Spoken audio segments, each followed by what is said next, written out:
Should have just gone live. Hey, Robert and Andre, and let me just put that here because I'm pulling some other documents down. I guarantee you, he never objected. Okay, I just seen you live. Okay, yeah. DeSantis about it when he's in Jerusalem trying to prove that he's got, national security chops. And DeSantis goes, "Do you honestly believe that's credible? So this is 2006. I'm a junior officer. Do you honestly think they would ever remember?" So, Pastor, could you speak, please? They're just trying to get into the news because they Testing, 1, 2, 3. Testing, 1, 2, 3. Narrative. Well, I gotta tell you, if somebody was torturing me... Sounds good, Miss Jackson. Okay, fantastic. Pastor, we can call you, we'll not call you, but you can go do whatever you want to do until about five after, okay? My own kids were walking up to me and I didn't recognize them. Okay, so just release you from this lovely prison. Because I'm so faithful. I would have remembered if somebody was torturing me. But DeSantis was just hysterical. Oh, my. Okay, well, it's 56. Well, it's the end of the show, isn't it? We'll be back tomorrow, same time, same place. Thank you so much for joining us today.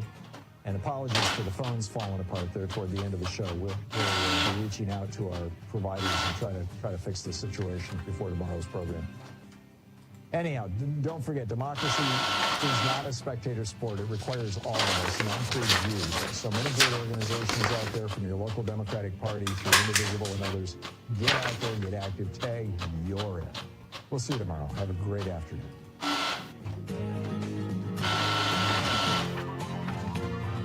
You've been listening to Thom Hartmann. For audio and video archives, visit thomhartmann.com.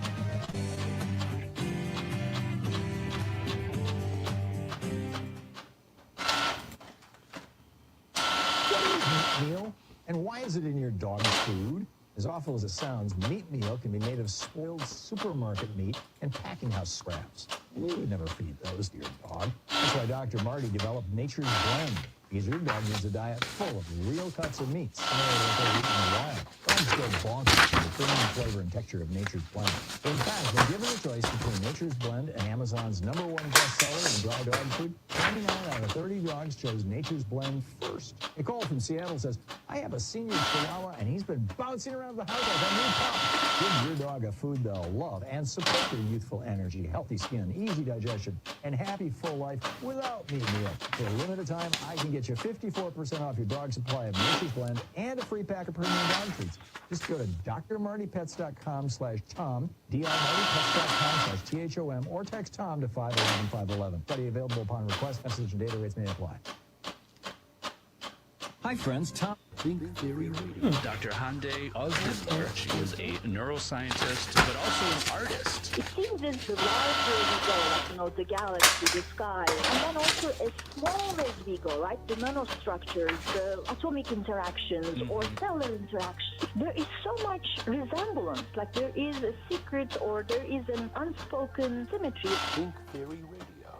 We're tuning in for you. Saturdays at 6 p.m. on WCPT 820. If you're like me, 60 and retired, making ends meet, especially here at the supermarket and drugstore, is tough. I'm so blessed to have found benefitscheckup.org. It's a free and confidential website from the National Council on Aging that connected me to $1,200 a year in programs that help pay for food, medicine, utilities, and more. Maybe it can help you. benefitscheckup.org. This is AP News. I'm Rita Foley. This morning, the U.S. Surgeon General is declaring loneliness an epidemic. The AP's Jennifer King. About half of U.S. adults say they've experienced loneliness, a growing health problem exacerbated by the pandemic that increases the risk of premature death by nearly 30%. That's according to an 81-page report from the office of Dr. Vivek Murthy. The Surgeon General has declared loneliness a public health epidemic as a way to raise awareness, although that won't unlock any funding or programming. The report says isolation also increases the risk of stroke, heart disease, depression, anxiety, and dementia. Washington. What's this mean for your favorite shows? TV and movie writers are going on strike starting today. The issue is how writers are compensated as streaming changes things. What you'll notice most immediately will be the late night shows and Saturday Night Live. All are expected to go dark immediately. TV's Jimmy Fallon says he supports his writers. They got to get a fair deal. So do whatever they can to support them. Sad story from Oklahoma where authorities have discovered the bodies of 7 people while searching for 2 missing teenagers. The AP's Norman Hall. Investigators say the 7 bodies were found in the town of Henrietta, east of Oklahoma City. Spokesman for the Oklahoma Bureau of Investigation says the state medical examiner will have to. Authorities are no longer searching for the 2 missing teens or a man they may have been with, a registered sex offender. Officials in Okmulgee County have declined to release the location, identities, or causes of death. They only say that there is no longer a threat to the community. He says his daughter is among them. I'm Norman Hall. The U.S. could default on its debt on June 1st if lawmakers don't act. That's the warning from Treasury Secretary Janet Yellen to Congress. This is AP News. Now to China and EVs. Chinese electric vehicle exports are starting to compete with global brands in their home markets. The exporters bring developing technology and low prices. That's Tesla's. Is the biggest selling Chinese electric Japan in February. NIO, a maker of premium priced SUVs, already exports to Europe. The ruling Congress has made China the biggest with the help of multi-billion subsidies. The ruling party wants to make China renewable energy and other affordable technologies too. I'm Charles Villabesma. Next year, semis with no human in the cab will start carrying freight down I-45 between Dallas and Houston. I'm Rita Foley, AP News. This is 820 AM, WCPT Willow Springs, and streaming worldwide at WCPT820.com. We are Chicago's progressive talk, where facts matter. Now, your WCPT 820 weather update. From the Weatherology Weather Center, I'm meteorologist Jennifer Wojcicki. We see spotty rain showers early, then possibly redeveloping here late today with partial sunshine developing and a high into the mid-50s. Breezy northwest winds around 15 to 20 miles per hour, gusting as high as 30.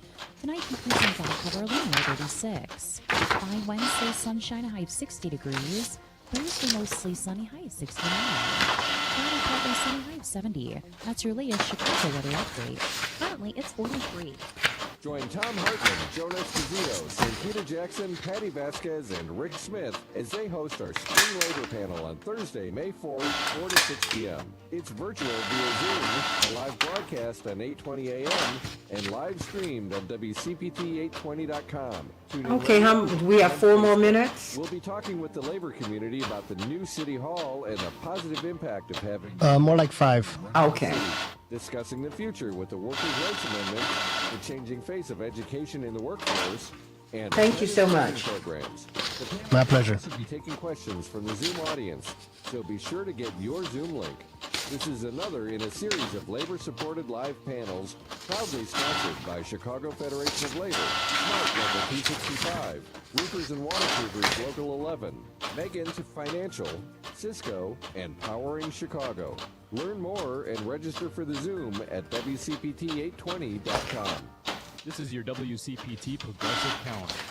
Thursday, May 11th, join best-selling biographer Jonathan Eig for a book launch party and moderated discussion of his new book, King, A Life, the first biography of Dr. Martin Luther King written with access to thousands of recently released pages of FBI files, as well as thousands of personal papers from King's associates and friends.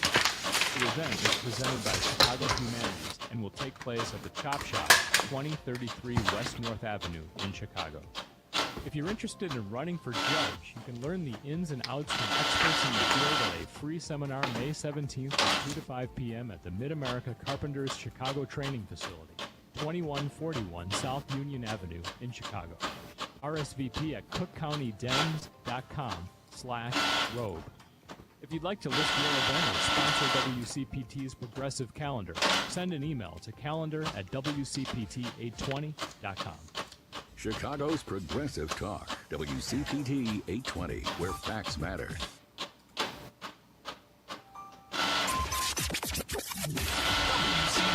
3 minutes. Okay, thank you so much. In all the situations, then, it comes down to the guns. We're not allowed to push back and say we want legislation that bans assault rifles because that's an infringement. But it is not, apparently, an infringement to have children slaughtered in their classrooms. That is what every single guns without any sort of legislation lobbyist and proponent needs to be saying right now. The loss of life is worth being able to have whatever gun I want. It just that's it. That's what you were demanding of all of us. That's what we've become as a country that fetishizes guns above all else. Because it's the Second Amendment. It absolutely is astounding. There's no forward here. They will not give up any ground. Keep listening to WCPT 820. Because facts matter.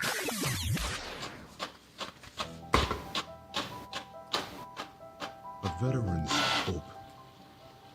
Where are you hiding? I search for you in seconds, minutes of each and every day. Hear me as I call out to you. Okay, Alex, Yes, Miss Jackson. I'm still going to be printing when the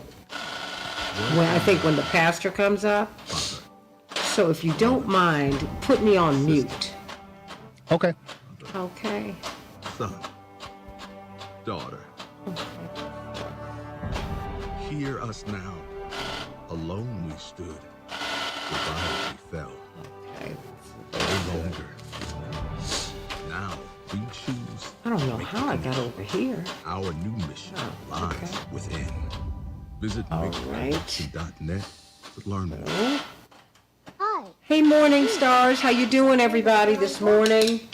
We have 1 minute. Okay, thank you so much. Yep, as you can hear, I'm still printing. With my dad. And I need to get this. You can help me with the life. Just Help came out. Ravina and other blind people by making a tax-deductible donation of your used car, truck, or almost anything with wheels to the National Federation of the Blind. Your donation will help ensure a brighter future for blind children and adults. Just call 855-659-9314. That's 855-659-9314. 30 seconds. Okay, thank you. Or visit carshelpingtheblind.org. That's carshelpingtheblind.org. We will arrange to have the donated vehicle picked up and provide you with a tax-deductible receipt. And if you know someone who is blind that can use our help, email nfb@nfb.org. 10 seconds. Thank you. Let's have a great show. Donate today. Stand by, please. Okay. Talk, WCPT 820, where facts matter. We can change the world, change the world, change the world. We can change the world, we can change the world, change the world. This is the Santita Jackson Show. War and hate to a place of love, it's not too late. Gotta save the children, we can't wait. Let's change the world. Hey, everybody. Welcome to the Santita Jackson Show. It's a joy to be with you today. Getting a little bit of feedback here on the Santita Jackson Show. It is Tuesday, May 2nd. Can you believe it's already May in 2023? It's a joy to be with you on WCPT 820, the nation's largest progressive talk radio station, and AM 950 radio, the voice of progressive Minnesota. And of course, you hear my printer going off in the background, but there we go. We're going to be talking about a lot of things today. It's almost going to be like we go from story to story to story, because we've got to. I mean, we're looking at Janet Yellen and her warning that, look, we could run out of cash by June 1st. This is not a joke. And remember, we've had the second largest bank failure in the history of the United States. We've had 3 major bank failures in this year. And Standard & Poor's lowered our credit rating several years ago, more than 4,000 days ago. And that credit rating has not been raised. I'm wondering, how much money do we really have? We're going to be talking with Dr. Julianne Malveaux about it, and we're going to be leading off with the questions that are still surrounding President Biden and this enthusiasm gap. Many people are saying that the greatest foe that he has is himself. What do you think about that, everybody? Call me at 773-763-9278, 773-763-WCPT, and of course a tribute to Harry Belafonte at the end with John Nichols and company. I'm sure everyone wants to stick around for that because indeed what a huge life that he had. What a huge life. What a huge life. What a tremendous contribution he made as an artist, as a human being. Indeed, this is what artists are supposed to do. They're supposed to make you think, make you better, lift you up, not just titillate you and entertain you, but use those gifts to entertain, to enlighten you. And that is what he did. Thank God for Harry Belafonte, a fighter, a great artist till the very, very, very end, till the very, very end. It's a joy to be with all of you today, to have these opportunities to talk about everything. So talk to me about the money. Call me at 773-763-WCPT, 773-763-9278. What do you make of the money? Janet Yellen says, hey, y'all, by June 1st, we will be out of cash. Do you think we're out of cash already? They said, well, it's because we didn't collect enough in taxes. Every transaction in the United States is taxed. So what do you mean you don't have enough cash? Some people aren't paying their fair share like the corporations. I mean, I think we have to deal with that too, and spending all this money on these wars. The Pentagon gets money they don't even ask for. What's going on, everybody? And a big chunk of the Pentagon, their monies go to contractors. Yeah. So we got to really look at this, everybody. I want you to meet my morning stars on the Santita Jackson Show YouTube channel. Please go to the Santita Jackson Show YouTube channel and Santita Jackson and Friends. Santita Jackson and Friends on Facebook. Let's get through some of these headlines so we can get to the good news. In Chicago, we're going to have a high of 51 degrees. There will be showers today. Minneapolis, St. Paul, 59 degrees. It will be a clear day. Wow. The Sixers lead the Celtics 1-0 in their series. They were triumphant last night, 119-115. The Denver Nuggets, 2-0 over the Suns, everybody, 97-87 last night. And tonight, the Heat will be playing the Knicks, and the Lakers will be facing off against the Warriors. Oh, what an exciting series that is going to be. The Devils, 4. They shut out the Rangers. And guess what? The Devils have advanced. They might get that Stanley Cup. We don't know. We know the Boston Bruins will not be getting that cup. Wow. The Panthers will be playing the Maple Leafs tonight. The Twins are going to be here in Chicago playing the White Sox. And the Cubs 5 and the Nationals 1.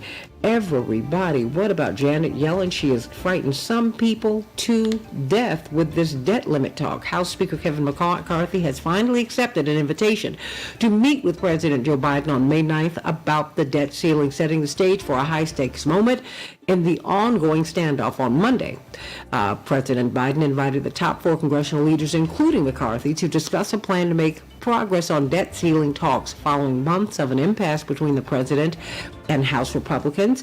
And these calls came after Treasury Secretary Janet Yellen notified lawmakers on Monday that the U.S. could default on its debt by June 1st. She's not playing, everybody. She wrote, if Congress fails to increase the debt limit, it would cause severe hardship to American families, harm our global leadership position, and raise questions about our ability to defend our national security interest, everybody. Okay, and remember, the biggest economy in the world is no longer the United States. According to McKinsey, it is China. Think about that, everybody. More than 11,000 members of the Writers Guild of America are set to go on strike today for the first time in 15 years, a move that might affect your favorite television shows. Last month, that's right, the Writers Guild of America members voted 98% in favor of going on strike. Indeed, the board voted unanimously. They would go on strike if no new deal is reached with studios over reduced job opportunities and the loss of some sources of income due to an industry shift towards streaming services, everybody. Russia has suffered more than 100,000 casualties. Interestingly enough, the White House will not report how many casualties that Ukraine has suffered. Well, we're going to see, everybody. It's a war. It's a war, and that's why you want to end the wars. At least 6 people were killed. Wow. Here in Illinois. Yesterday, when a dust storm caused more than 70 vehicles to crash on a major highway here in the state, according to officials, all along I-55 in Montgomery and Sangamon counties, south of the state capital, after dust formed from newly plowed fields engulfed both north and southbound lanes. You had a 70-plus car smash up, everybody. Dozens of others were hospitalized with injuries ranging from minor to life-threatening. God bless them all. Wow. Can you imagine that sort of thing happening? Well, it did, everybody. So let's get to some good news. That's right, from New Covenant Missionary Baptist Church, and of course the author of Mirror Moments, and he has his Facebook Live presentation every Friday at 3 p.m. Central Standard Time. The Right Reverend Stephen Thurston. How you doing? I'm great, Santita. Good to hear your voice today. I know you haven't been called Right Reverend, but I gave it to you today. New title, thank you. I love it. I love it. What's the good news, Pastor? Let's talk about love today. Some of you all are old enough to remember back in 1960, Kim Casale, a New Zealand cartoonist, created a comic strip that many of us have become familiar with. Originating as a series of love notes Kim created for her future husband, the strip caught on and began appearing in newspapers worldwide in the 1970s. For nearly 60 years, the work of Kim Casale has reminded humanity of what love actually is. And if I've got any Bible readers on today, 1 Corinthians 13 does the same thing, as it paints a vivid picture of what love is, what love does, and what love looks like.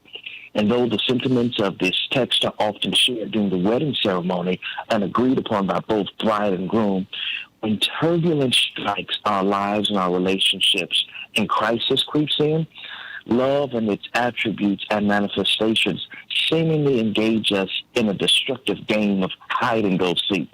So if reconciliation is what you're desiring today in any type of relationship, if maybe you want your marriage back on track, if you desire to right the wrongs that have taken place in a friendship, allow me to suggest a few practical ways in which you can begin to communicate love courteously and constructively.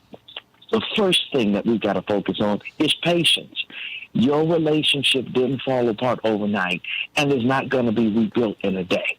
And as humans, we operate best when we're free. So I want to challenge you to resist the urge to set legalistic time frames on yourself or the other person in a relationship. And if separation has occurred in a relationship, you want the other person, the other party, to come back on their own volition, not because they felt forced to. So express your desires and then step back and let them make a decision for themselves. Second, we've got the element of kindness. This word translated means to be useful or beneficial. This kindness may be words or actions that are useful or beneficial to the other person. So what is it that you can say or what is it that you can do that will benefit You have a new caller. the person that you want to be back in good standing with? Warm emotions can be reborn in a relationship, but kind words and acts must precede those warm emotions. And undeserved love is the highest form of love and the most powerful thing that you can do for someone who's wronged you. Then we got the element of trust. Trust is an essential ingredient to unity. Can it be reborn? Yes. Here's how. If integrity is reborn, trust dies and integrity dies. So trust wasn't destroyed overnight, so don't expect it to be reborn overnight. It will be regained upon a record of integrity. Then we've got the element of hope. Love is always hopeful. Love your spouse, your significant other, your friends, in spite of what's occurred. So start listening instead of talking, asking instead of demanding, and seeking to understand instead of seeking to get your way. Then we got the element of humility. It's easy to look back over the relationship and announce all of your righteous acts while overlooking your weaknesses. All the I talk may be true, but guess what? It's not loving. Love will refuse to proclaim its own goodness. You got courtesy. You don't have to treat each other rudely simply because you separate or you find yourself in a relational crisis. Sure, discuss the issue, but don't attack in the process. How did you treat them when you first engaged them? That's how you need to treat them if you want to keep them in a relationship with you. Then we got unselfishness. Happiness is a unique commodity. The person shopping for it never finds it. Genuine happiness is actually the byproduct of making somebody else happy. So how will you find happiness? Discover the needs of the other person and seek to make them happy. And then finally, here's the big one, Santita, forgetting. Replaying the event that hurts you repeatedly is destructive and it's useless. I get it. You got to perform the autopsy, but don't keep exhuming the body. No positive purpose is served by bringing up the details over and over and over again. I want to challenge you today. Moving past the past is the key that opens up your future and brings reconciliation between you and that other individual. Love is all of the things that I just shared with you. Let's show some love to somebody today and get some relationships back on track. Bless your heart. I appreciate that. You need that reminder because, boy, when we know we're right, the recriminations come. Yes. And it just doesn't help. It really doesn't. Because at the end of the day, when you add it all up, it's all's fair in love and war. It just is. It is what it is. That's it. Blessings to you. How can we get in touch with you this week? You'll be at 3 p.m. on Facebook Live? Friday. That's right. On my Facebook page, Stephen Thurston. You can catch me there Friday, 3 p.m. Central Standard Time. And you can always head over to my website, Stephen with the PH, StephenJThurston.com. And you can catch me there, get everything you need to know about me, get access to my book and ebooks and all of that stuff right there on the website. Well, you hit a note with a lot of people, with Joyce and Robert and Barbara and Jewel. Everybody said, "Oh yeah, I know what you're talking about." Ow, love it. Pastor Stephen Thurston, everybody, 3 p.m. Central Standard Time on Facebook Live. You don't want to miss him. I see that I have a caller who wants to talk about the debt ceiling before we move over to Dr. Knighton. So let me come to you, Andre. What's on your mind? Hey, good morning, Miss Santita. How are you, Mr. Andre? Thank you so much. This is what I want to say. This debt ceiling issue, it doesn't look good for Republicans for the simple fact that they should have talked about the debt when they voted to send all these billions of dollars to Ukraine. It doesn't look And Democrats good did that too, Yeah, it doesn't look right for us to have to suffer on behalf of Ukraine. Yeah, even the issue of Social Security. So why should the United States have to suffer the people here so that the people in Ukraine can benefit from our blood, sweat, and tears? I don't see it that way, and I think that Republicans are wrong for trying to hold this stuff hostage with what they're doing. Like it's been said, there's two separate conversations. Paying our debt is one conversation, and the budget is another conversation. Two separate entities, and they should approach it like that, Santita. So the monies that are going out to Ukraine, and in particular, and maybe other wars, that is bothering you, Andre?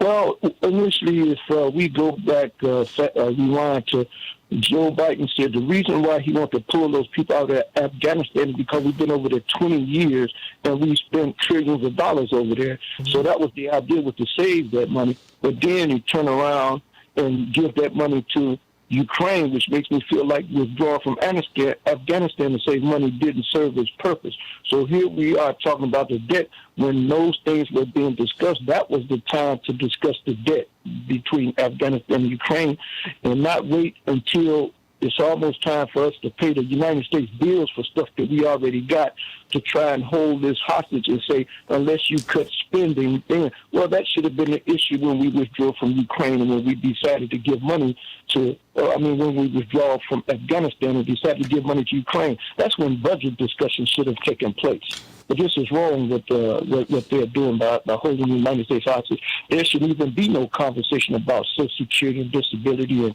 SNAP benefits. That shouldn't even enter the conversation. That should be an entity that's indefinite. There shouldn't be no discussion of that with people. And it doesn't look good when we are giving money to Ukraine and now we're having financial trouble here. That doesn't look good. No, it doesn't. It doesn't. And remember, Standard & Poor's reduced our credit rating more than 4,000 days ago. So we've got some real issues. And I think if she is sounding this alarm on June 1st, I think that we're already in trouble. Of course, Congressman Jonathan Jackson just got back from Kenya, and he said, look, they're already worried about the dollar, and they're pivoting in other directions because they're like, we're doing everything right now, dollar, and our money is losing value because the dollar doesn't have the faith and credit that it used to have. Sending you so much love, Andre. I hope that people are listening because we are in the 2024 season, and these are the things that we need to be talking about. We've got Dr. Shanina Knighton. Dr. Knighton, how are you doing? And as we're looking at these budget cuts that are being proposed, some of the hits that will come into healthcare as now the COVID-19 emergency is now ending. And so now we're going to have to come out of pocket to pay for COVID-19 test. Is that safe? Because a lot of people don't have enough money to pay for anything, let alone a COVID-19 test.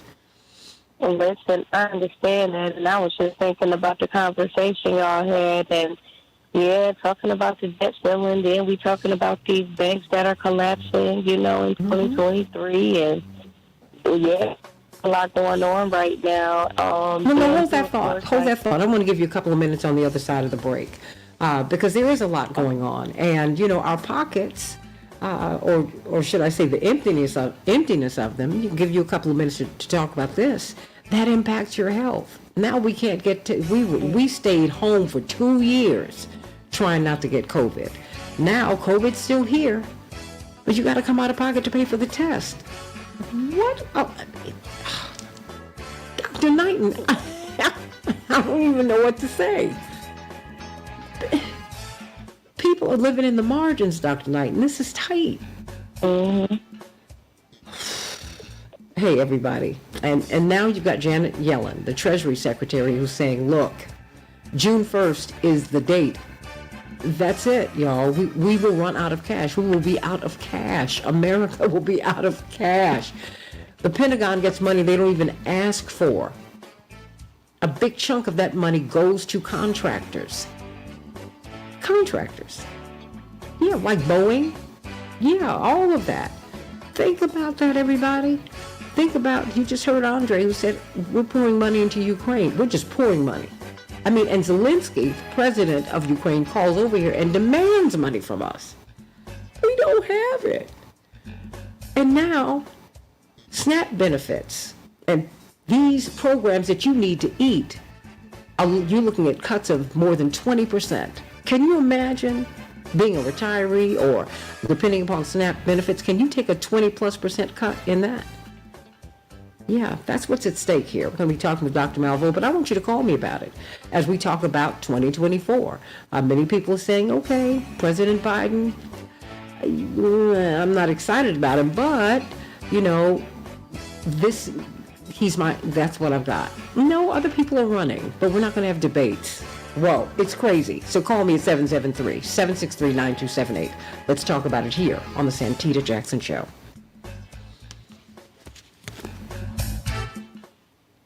Dr. Knighton? Good morning. Good morning, hon. I need you to sound the alarm one more time about what we can do to protect ourselves. No, I got it, and that's the thing. It's one thing to protect yourself when we have money. Imagine protecting yourself when they say we ain't got none. I'm just trying to say. That's all I'm saying. When I'm looking at that. And then I was warning people before about the healthcare system. The safety of the healthcare system has greatly diminished, as a result of COVID-19, and because you had healthcare workers that were sick, you had patients that were sick, and you have people with other conditions that are not being tended to or not being paid attention to as they should be. And we got a whole healthcare workforce that was literally trained virtually because of the pandemic. So it's just like we don't think about the fallout. I know they talk about the fallout from education as a result of the pandemic, but it's other things that are more impactful. Think about it, a whole generation trained based off of survival mode instead of best practices. I'm just very concerned because, when I saw people jumping all over themselves, I said, no, there's something else going on here. I think our money's tighter than they're saying. I think the money's not here. And they're saying this would be catastrophic for Americans, and it will. And you're watching countries de-dollarize, I mean, they Mr. McKee's on. okay. I mean, they talked about it. So, you know, like you said, in a time when there is no money, what do you do? How do you prevent infection? You know, this is how countries get into trouble because they're not able to adequately protect their water supply. You know, I mean, and we assume, Dr. Knighton, that everybody at home. Hi, Dwight McKee. How you doing? Doing great, talking with Dr. Shanita Knighton here. You need to get her up here to talk to New Mount Pilgrim and some of these other churches, so we can talk about infection prevention. You know.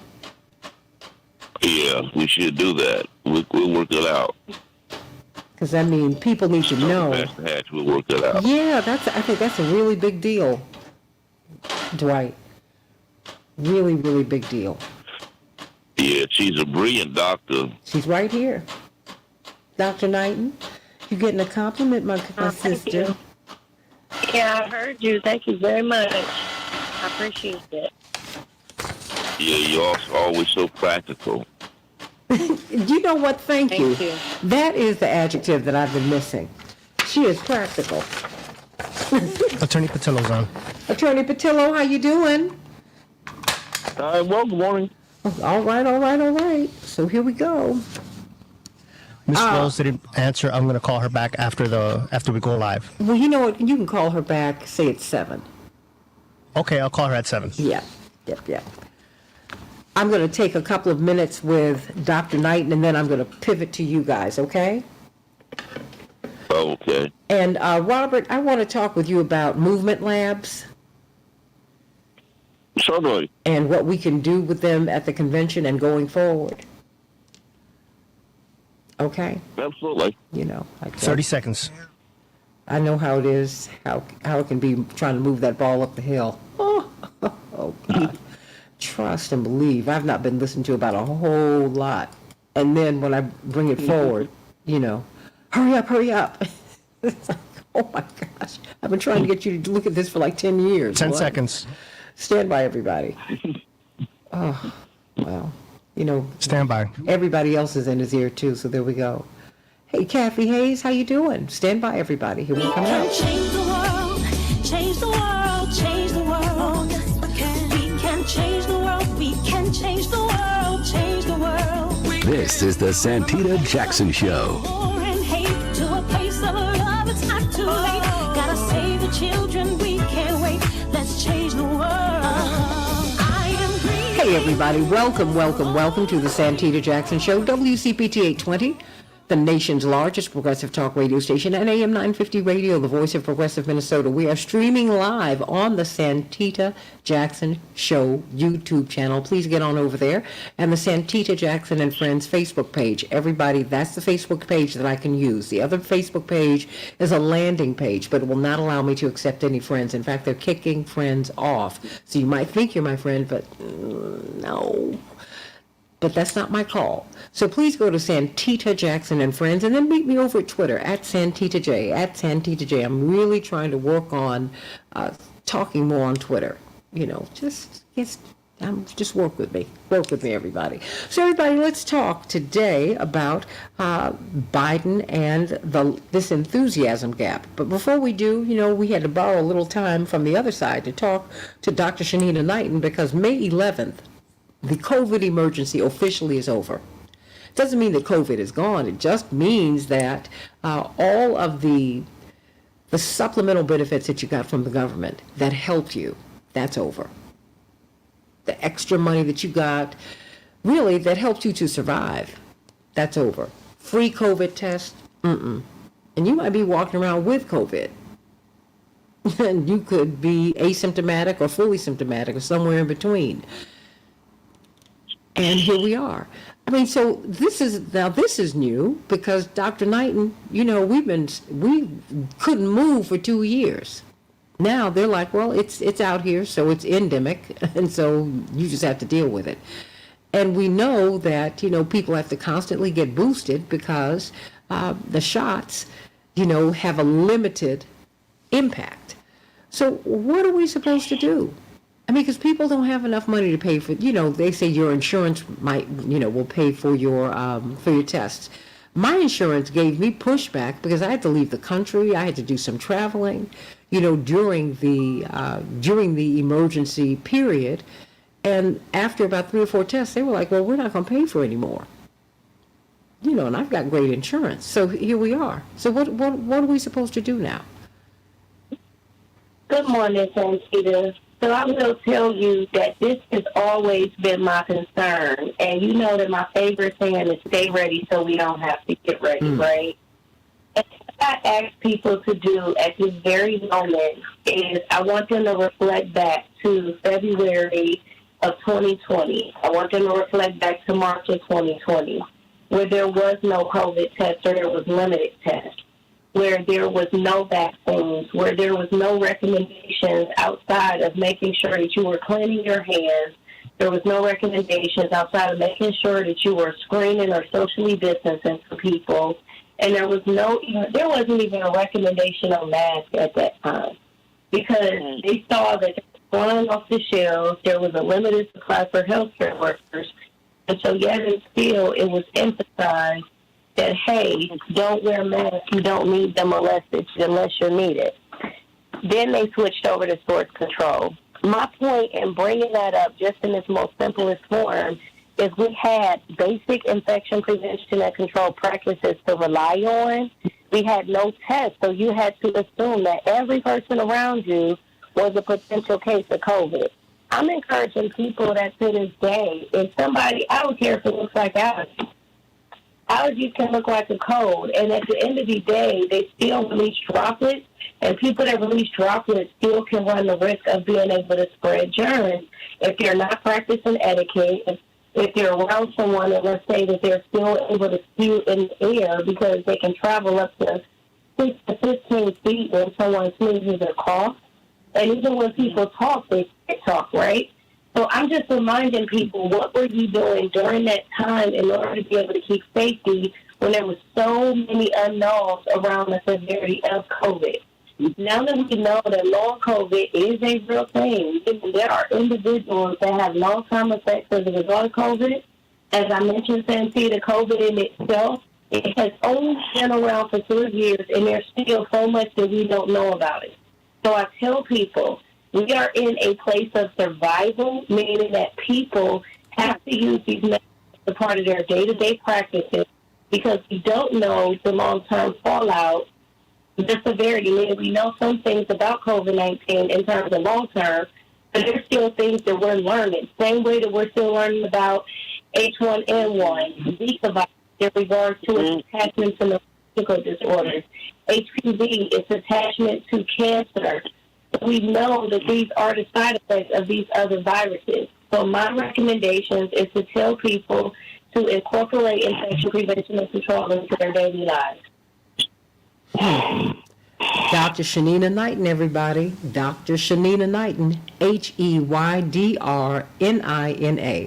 Hey, Dr. Nina. That is her handle on social media. Dwight McKee, you put it so brilliantly. The advice that she gives is so practical. It's practical and it's practicable. So, hey, just, let's take care of ourselves because we were able to do that quite well before we had therapeutics, at least that were shared with many of us, most of us. So please, everybody, please stay ready so you don't have to get ready. It resonated with a whole lot of people. Sending you so much love today, Dr. Shanina Knighton. This is going to be an issue, I think, during the 2024 campaign, quite frankly. I think it will be. So what do you think, everybody? What do you think about this debt ceiling? We already heard from Andre this morning, and we're looking at a very interesting Democratic race and Republican race. You have Donald Trump, who's saying that he's debating whether he's going to debate. And the Democratic National Committee said, well, we're not going to have any debates. At least that's what they're saying thus far. Even as Democrats are split on President Biden. Most people would back him, but they say that the first foe, according to this roll call headline, is his enthusiasm problem with Democratic voters. And he is getting some pushback from black voters because of no executive order on voting rights, on police reform, and on and on and on and on. So, and then you have other people in the race. I mean, look, Robert Kennedy's poll last week was polling at 19%. That's like a fifth of those people who say that they're going to be voting. Marianne Williamson is almost at 10%. That's 30% of the vote, everybody. So let us, and this is a crazy time. You don't know what's going to happen. Dwight McKee, what do you make of this? And the Democrats say no debates. How's that going to work out? Well, there's never really been enthusiasm for Biden. Biden ran against your father. Yeah. 40 years ago. Biden ran against Obama and lost. Biden has been losing for 40 years. So there's never been any real enthusiasm for Biden. And even this time around, the enthusiasm had more to do with being anti-Trump than pro-Biden. And so why people are now trying to manufacture some enthusiasm that never existed in the first place is a mystery to me. But the fact of the matter is people never were enthusiastic about Biden. They tolerated Biden, what they thought was the greater good, and thought maybe he had the best chance to beat Donald Trump, who they were really, really, really intimidated by and afraid of. And so all of his momentum, most of his momentum, really comes from that. How you get past this enthusiastic void, you won't, because it don't exist. We'll just end up no. So what's going to happen? Him. Huh? So what's going to happen? Hopefully enough people tolerate him and vote for him to be able to take him over the edge, to be able to beat Trump. And so you don't think that Robert Kennedy has any chance? 2 or 3 more years. Huh? You don't think Robert Kennedy has any chance? I think they're going to sabotage him like they did Bernie. I think that I think he'd generate more enthusiasm once people understand what he stands for, if they let him get to that. But they're going to do everything. They've been the Democratic machine. It's going to do everything in their power to not let him get there, because he is much of an enemy to them as he is to the Republicans, because they are as much status quo as the Republicans, the Democratic machine is. And many of the policies that he's against are the same corporatists that's feeding them. So it's not in their interest for him to come in as reform candidate, because they're not looking for reformation. They're just looking to maintain control and to be able to benefit from the status quo. They don't really want reform. Well, what do you make Police talk about Chicago. Chicago is not ready for reform. Huh? Well, what do you make of this New York Times article that just came out just last week that talks about black voters' frustration? They're saying no executive order on voting rights, no executive order and no movement on police reform, and on and on and on and on.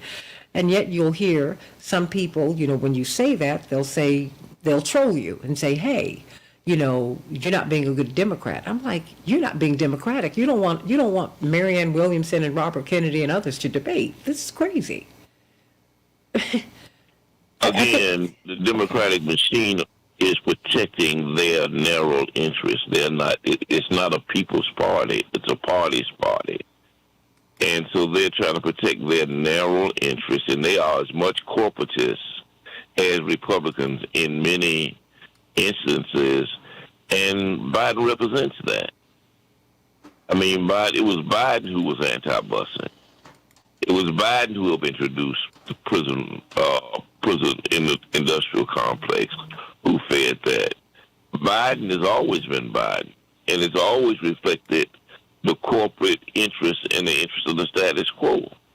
Robert can probably elaborate on that a little more than I can. And reformers recognize that, which is why they were always more pro-Bernie and more Elizabeth Warren than they were Biden, But again, the Democratic machine, the Democratic apparatus blocked the reform. They blocked Bernie. They blocked Miss Warren.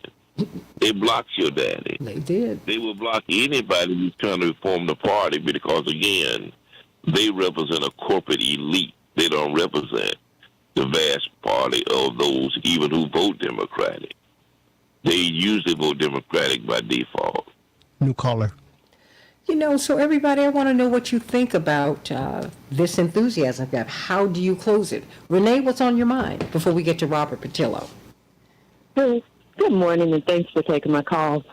You know, back in 2020, even before the primaries really started, the corporate media was saying that Biden was the one who could beat Trump. Though when I went to this rally down in Grant Park, it was full of people out there to see Bernie Sanders. In the thousands, wasn't it? I was down there too.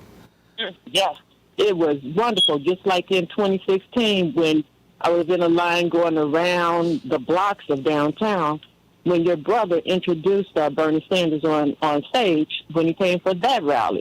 Bernie Sanders has a lot of momentum, but it seems like they always find a way to block him. Now, in 2020, when they kept saying Biden was the only one who could beat Trump and Bernie Sanders was attracting all these people, it took a pandemic to shut down the country. And then remember how the effect that had on the primaries? They couldn't find enough people to be in the polling places. They scared people and said, don't go outside. We have to shut down these rallies. That really hurt him. He did great in Iowa. Bernie Sanders was doing great. Mm-hmm.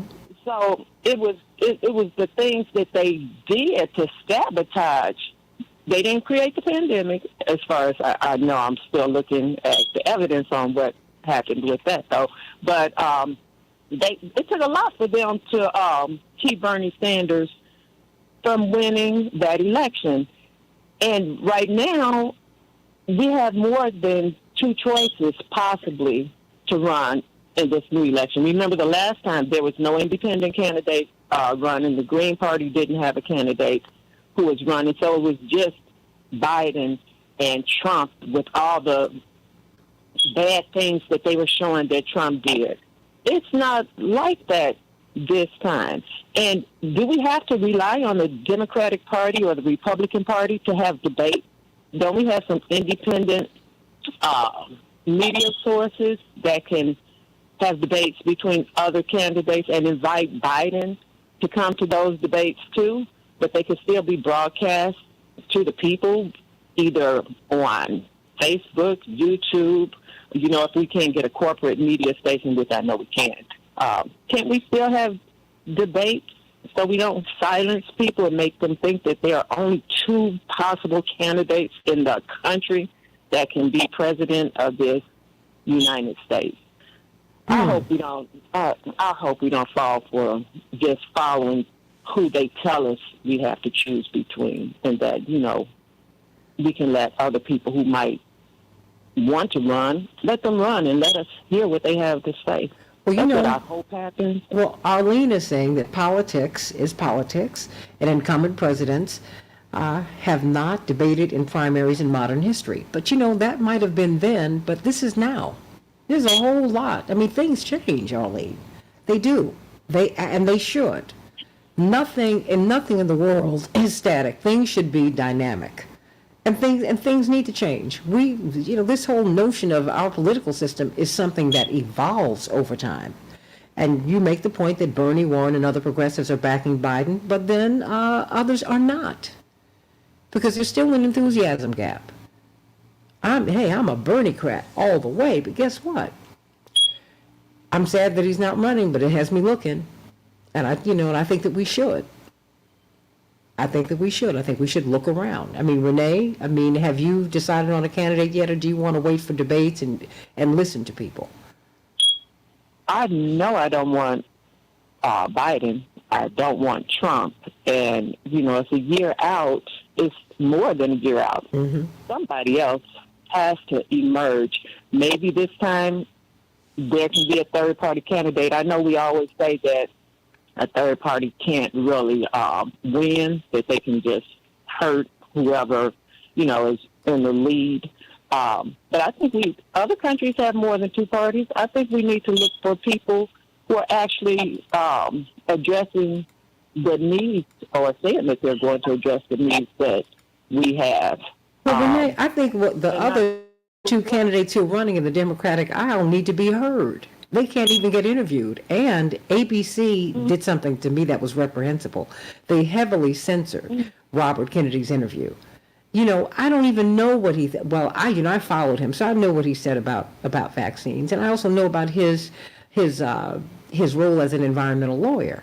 And I understand Marianne Williamson, too. She's very progressive in some ways, and she's very status quo in other ways. But you've got to let people get on the stage so you can hear them. And I don't need you to bend an interview so you can tell me what I need to think. Because they don't, what they're doing is molding opinion and molding the narrative. And we saw that happen here in Chicago. And you saw people vote in Chicago about more than crime. We're concerned about much more than that. Much, much, much more. Robert Patillo, are you there? I'm here. Robert, what about this enthusiasm gap? And what about this? I mean, you've just heard Renee. I had Andre who called just before you and Dwight came on, and Renee and Dr. Knighton. And he said, look, all this money we're spending in Ukraine because people are now getting anxious about the debt ceiling. And, of course, you all will be staying on when Dr. Julianne Malveaux comes on at the top of the hour. I mean, I'm wondering if the money's already gone. Robert, we're dealing with some really serious issues. And for us not to have discussions, no debates. Do you think that debates will help to close the enthusiasm gap with President Biden? Because you shouldn't have a candidate, who you just say, okay, I'll vote for him. Because people will not come out and vote, Robert. They won't. Well, I found something interesting in the correspondence dinner this weekend, which is that when Joe Biden is actually allowed by his campaign staff to stand up and speak, he's actually still charming and funny and can engage a crowd. But for some reason, the White House has decided they are most afraid of not Trump, not Robert Kennedy or anyone else. They're most afraid of Joe Biden. They are in fear that gas-prone Joe Biden will reemerge at any moment and torpedo Joe Biden. And I think that is the main reason that they are preventing him from doing, let's say, one-on-one interviews, late-night interviews, speeches that are off script, etc., because they don't know if he can stay on message, that he can not wander off into some crazy story, that he can not fall into the stereotypes that have been created for him. When President Biden branded him Sleepy Joe, and then it started looking like Joe Biden was falling asleep all the time, I think that the Biden campaign took that to heart and made sure to try to hide him as much as possible. And then I think that's a mistake. You can't win the presidency by default. You can't kind of just Mr. Magoo your way back into the White House. You have to get out there and work for it and fight for it. And I think right now they're making the mistake of just thinking the Republican Party will implode upon itself, that President Trump will be indicted or arrested. Ron DeSantis is clearly not ready for prime time, etc. But we've seen this happen before. 2016, everybody thought that Hillary had it won by default because the Republicans couldn't get things together. Trump won. You can go back to 2008. Everybody thought that Hillary had that race locked. New caller. Primary. Obama won. Who's this young upstart? We've seen it again and again that you cannot take a presidential race for granted. And I think that's what they're doing right now because of the weakness of the Republican Party and the weakness of the Republican candidates, forgetting that there's a loyal MAGA minority in America that makes up a third of the voters, and that there's absolutely nothing you can do to get to pull them away from President Trump. And all that you really have to do is motivate another third of voters to feel like lack of confidence for Biden or come over to their side, and boom, Bob's your uncle. They're back in the White House. So they're going to have to allow Joe Biden to speak, to debate, to answer questions, to not be afraid of of himself, because otherwise people lose confidence. You gravitate to other candidates, and you end up with a President Tim Scott or something along those lines. Stranger things have happened in American politics, but I think the best way for voters to convince the parties to have more debates, to have more discussions is don't vote for the candidates who don't debate. That will teach them real quick and fast and in a hurry that this is not an effective message. If you don't come and talk to us and speak to us, then we're not going to support you. And so it's crucial that we compel voters to make it known to these political parties, because the political parties don't care about the voters. I think that's what people have to understand. The political parties are not governmental. They're not in the Constitution anywhere. They're not entities for the public good, etc. The political parties only exist to proliferate the political parties. Their goal is to stay in power. That is what they are created for. That is their only means, or that's their only need to exist. So the people have to confront those parties and force them to speak to the needs of our communities. Otherwise, they will continue to do the absolute bare minimum to keep themselves in power. They have no interest in just getting out there and working for the American people. Their interest is the propagation and total domination of their own political interests, and that's often antithetical to the needs of the people they could depend on for votes. Pam, you get the last word before we go to break. Hold on, Dwight. I've got to get Pam in. I've got about 90 seconds for you, Pam. Pam, what's on your mind, sweetie? Thank you, and good morning to everyone. It's just really absurd to me that we want to compare Trump and Biden as if there's some equivalency there. For me, Trump is a violent person who I believe committed rape. Rape is a violent crime. So that's one of the differences. And as for the political parties, yes, they are private parties. They're entities. However, there are people, institutions, right? Yes. There are people, Santita, who make up those parties. And some of the people who believe that we can change things happen to side with the Democratic Party, and then the other is the Republican Party. Yes, I'd love to see more, but where the Republican Party is right now, I can't be a part of that. And the only defense we have is the people and the Democratic Party. And I'd love to debate that issue, because it's really, that's what it's down to. Well, stay here during the break. Stay here during the break. Stay here during the break, because you can talk to Dwight McKee and to Attorney Robert Patillo during the break. I mean, because you're right. The party, these are private corporations, but they're comprised, well, no, they need your votes. The DNC and the RNC, the people are not on those committees. They're corporatists too. And so let's be very, very clear on that. And so what we have to do is really have a system that is worthy of our trust. Right now, we don't have that. And that's why you see someone like Trump grow and grow and grow. You have these figures who appear to be marginal. No, he's a marketer. He understands the mistrust and distrust in the system right now, and he's been playing to that. And don't be fooled. Don't think that Robert Kennedy's only going to get Trump voters. No. There are a lot of disaffected voters out here. And when you have America being told by our Treasury Secretary that we could be broke by June 1st in less than 30 days, we got a problem. When Andre calls me first thing this morning and says, hey y'all, we get pouring too much money into these wars, we got a problem.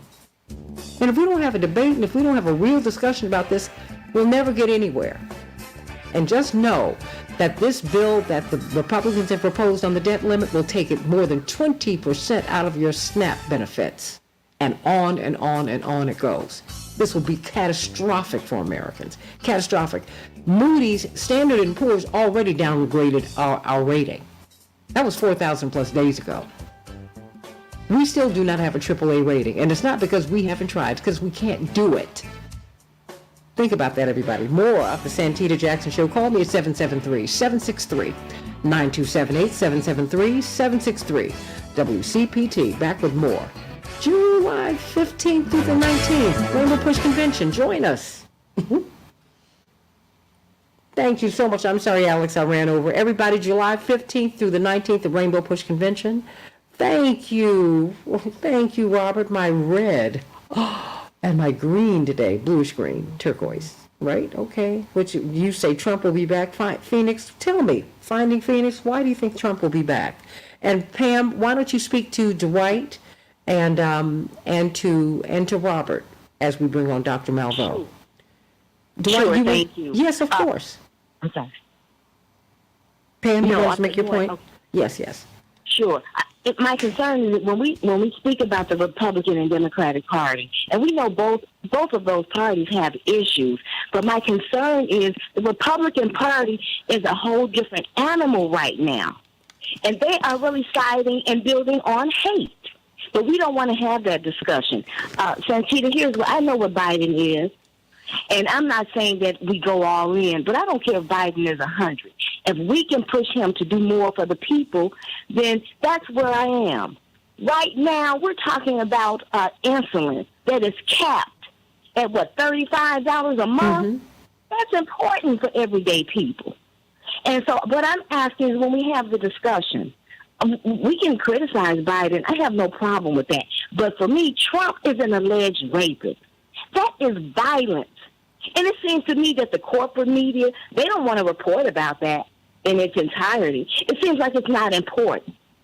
His criminality with the voting and with his business ventures, that seems to take precedence over this man has committed rape. Well, no, you just said alleged. Hold on, Pam. You just said alleged because it's no, I'm just saying it's in court now. It hasn't been. Well, hold on. It hasn't been proved yet. And I'm just very careful because we can all be accused of something.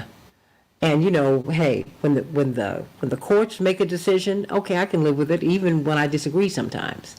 And that's what the appeals process is about. But I think we have to be very, very careful that we don't become what we accuse other people of becoming, right? I don't want to. Let me say alleged. Yeah, well, I mean, because yeah, not just say it but because I believe that. No, I hear you, but hold up you. before you find out, so you can find out what is going on first. But let me let Dwight and Robert speak to what you were saying. You said a lot, and I want them to respond to you. Dwight? I don't think the DNC is afraid of Trump. I think the DNC is afraid of Bernie. Is that if Bernie wins, he will reform the DNC. If Trump wins, he will reform the country. And I think if they have a choice between the country being deformed or DNC being reformed, they will go to Trump, make him the enemy, and just come back fight for another day. But if Bernie or Elizabeth gets in there, she's going to reform the party and the DNC, and they're going to be out without a job and without leverage, without the position that they've had for the last 20, 30, 40 years. And so you really have to understand how the DNC works. It is a private corporation, and like any private corporation, the people there are more concerned about holding on to their positions and their jobs. And protecting corporations, quite frankly. Reforming the country. And protecting corporations. I mean, that's what we saw when Reverend ran. Protecting those corporations that fund them. They are corporately funded. And so they're trying to protect those corporations also, whether it means reform or no reform. Robert? Robert, you there, hon? Well, I think, and quite frankly, they're both corporatist in nature and in practice. But Robert, you were saying? Yeah, I would say I think that's one of the things that people need to understand about our two-party system, because I grew up thinking that there was somewhere in the Constitution that we had to have two parties, and thinking to myself, well, that was a dumb thing to put in there. But no, that's not the way that it works. We have the power and the ability to break this system down. It's not given to us from on high. These are not some sorts of holy edicts that are brought down by the papacy. We need a multi-party system in America. We need something far closer to a parliamentary system that's able to hold these political groups accountable. But right now, they hold all the power. They have all the ability. They dictate to us what we vote on, as opposed to the other way around. We have to go, and this is part of what I like about movement labs. We have to start going state by state and opening up ballot access laws. That will be the most revolutionary thing that can happen in 2.5 centuries of American history. And we open up ballot access laws so that independent third-party candidates actually have the ability to run and seriously be considered for office. That breaks up the corporate duopoly. For a long time here in Georgia, we had to deal with this issue where the Republicans ain't like black people and the rural conservative Democrats ain't like black people. So we were stuck between a rock and a hard place when it came to trying to get on ballots. And so even though you have 30% of the state's population, you can't get candidates elected to statewide office or even nominated for statewide office. It was only probably about 5 or 6 years ago that we started even having black candidates nominated for statewide office with any possibility of winning. 1 minute. Stacey Abrams and Raphael Warnock. The problem wasn't that we didn't have the candidates or the ability. We just didn't have the opportunity because of the way the state party system was set up. So this is why we have to start breaking those monopolies up, busting down the doors, because right now we have to fight our way through the Democrats to get a voice, and then fight our way through the Republicans to get a voice, which leaves the people often left out in the cold. Well, Pam, I'm going to have to let you go, sweetie, because I've got less than a minute. Sure, Is that okay? I appreciate it. Oh, well, 30 seconds. I want you to be heard. I appreciate you, Santita. I appreciate it. I appreciate My you. concern is always I got with a 10 third seconds. party, it seems to hurt the Democratic Party and the voters. And do we risk then trying that reform and multi-party system and then having the Republicans somehow take advantage? The Republicans, they both protect the same entities. You'll see that over time. They Stand both by. do. Stand by. But No, there's a Pam, market Pam, I got to go, sweetie. But keep listening, We okay? can change the world, change the world, change the world. We can change the world, we can change the world, change the world. This is the Santita Jackson Show. War and hate to a place of love, it's not too late. Gotta save the children, we can't wait. Let's change the world. Hey everybody, welcome to the Santita Jackson Show, WCPT 820, the nation's largest progressive talk radio station, and AM 950 Radio, the voice of progressive Minnesota. I want you to meet my morning stars on the Santita Jackson Show YouTube channel, the Santita Jackson Show YouTube channel. Thank you, Finding Phoenix, for getting on over there. And, of course, the Santita Jackson and Friends Facebook page. That is my page, everybody. Please meet me over there and become my friend there. And on Twitter, at Santita J, at Santita J. We've got a lot to talk about today. We've been talking about Biden 2024. We've been talking about, we're going to be talking about this debt ceiling crisis. The Treasury Secretary, Janet Yellen, said, June 1st, we are out of cash. What does that mean? You heard Andre, he was our first caller this morning, who said, hey, all this money we're pouring into war, we need this money here. You're right. And, when they say, that the income taxes that they collected, that fell short this year, well, people are making less money, not to mention the fact that every transaction in the United States is taxed. So where's their money? Come on, y'all. What is this? I want you to call me at 773-763-9278. We're going to bring up Dr. Julianne Malveaux, who's going to help us to understand what we are looking at, everybody. So let me get right to it. But look, everyone, one of our morning stars, L. Stanley Davis, has been in the hospital. I've been looking at it on the chat line. He's at Stroger Hospital. So do me a favor. Call over there and give him some love. Yep. Call flood the operators board. That's right. Just call Stanley and give him some love. Call him. Stanley Davis, he's at Stroger Hospital. L. Stanley Davis, give him some love today. He needs it.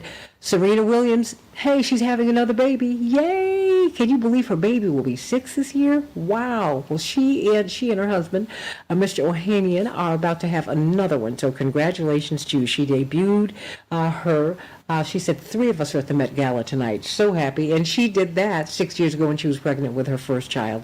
Good for you, everybody. Let's get to some of these headlines. In Chicago, we're going to have a high of 51 degrees, and it will be raining today. Showers.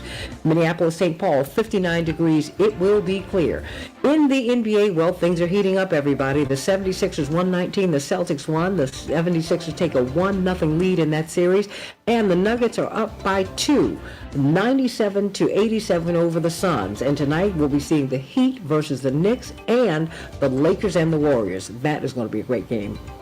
I wonder if I can stay up for it. I just got to. In the NHL, who's going to get that Stanley Cup? We don't know yet, but I tell you what, the Devils are just one step closer. They closed out their series against the Rangers and shut them out 4-0 last night. And the Panthers will be taking on the Maple Leafs. The Twins, hey, welcome Minneapolis, St. Paul to Chicago. Will be playing the White Sox today. And the Cubs were triumphant last night, 5-1 over the Nationals. What else is going on in America? More than 11,000 members of the Writers Guild of America are set to go on strike today. That is going to impact our late night shows, everything we watch on television. Those are the writers, everybody. That might affect your favorite television shows. Last month, the WGA members voted 98% in favor of going on strike. Their board voted unanimously. If no new deal is reached with studios over reduced job opportunities and the loss of some sources of income due to an industry shift towards streaming services, they said, look, you've got to give us more money. You're making money, but we're not. The strike comes as many of the companies producing shows that employ the writers have seen their stock prices decline, prompting cost cuts and layoffs. The negotiations are ongoing, but viewers could see an impact with late night shows, as I shared, daytime soap operas, and Saturday Night Live, among other shows, everybody. House Speaker Kevin McCarthy has accepted an invitation to meet with President Joe Biden on May 9th about the debt ceiling, setting the stage for a high-stakes moment in the ongoing standoff, everybody. On Monday, Biden invited the 4 top congressional leaders, including Speaker McCarthy, to discuss a plan to make progress on debt ceiling talks following months of an impasse between the president and House Republicans. We'll be talking with Dr. Julian Malvo, noted economist, about that, everybody. And those are just some of the headlines. But hey, everybody, here in Illinois, we had a horrific accident yesterday. More than 70 vehicles crashed on I-55, a major highway that runs in this state, everybody, that happened in Montgomery and Sangamon counties, south of the state capital, after a dust storm formed from newly plowed fields, and it engulfed both the north and southbound lanes, everybody, according to police. Dozens of others were hospitalized with injuries ranging from minor injuries to life-threatening, everybody. Pray for them. But can you imagine 70 plus cars, up to 72. So please, let's pray for everybody. And you know what? I want you to, even in this climate, you can own a home. You can.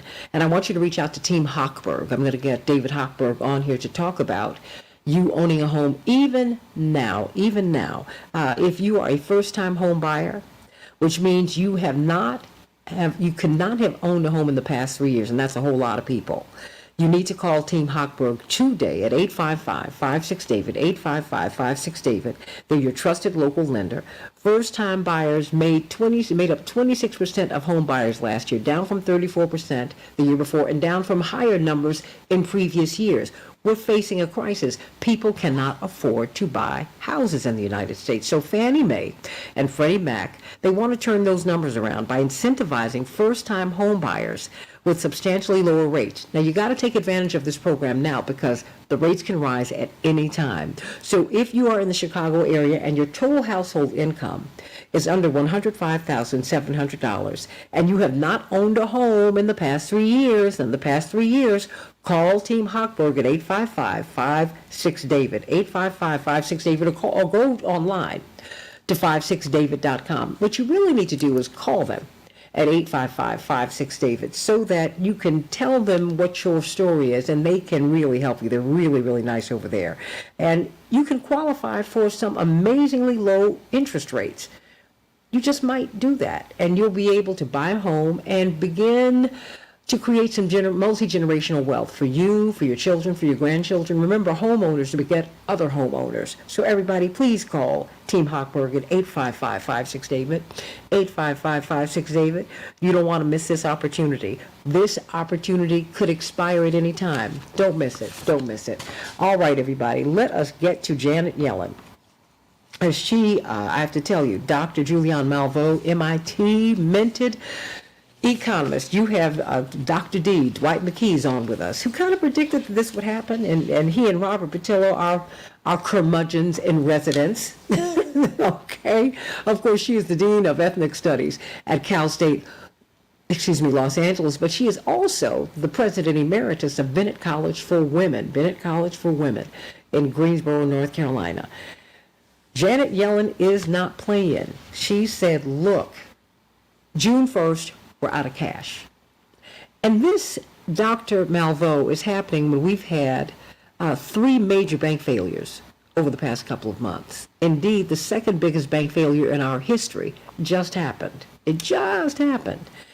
You know, our AAA rating has not moved up. We were downgraded more than 4,000 days ago, and it has not been restored to a AAA rating. What is going on here?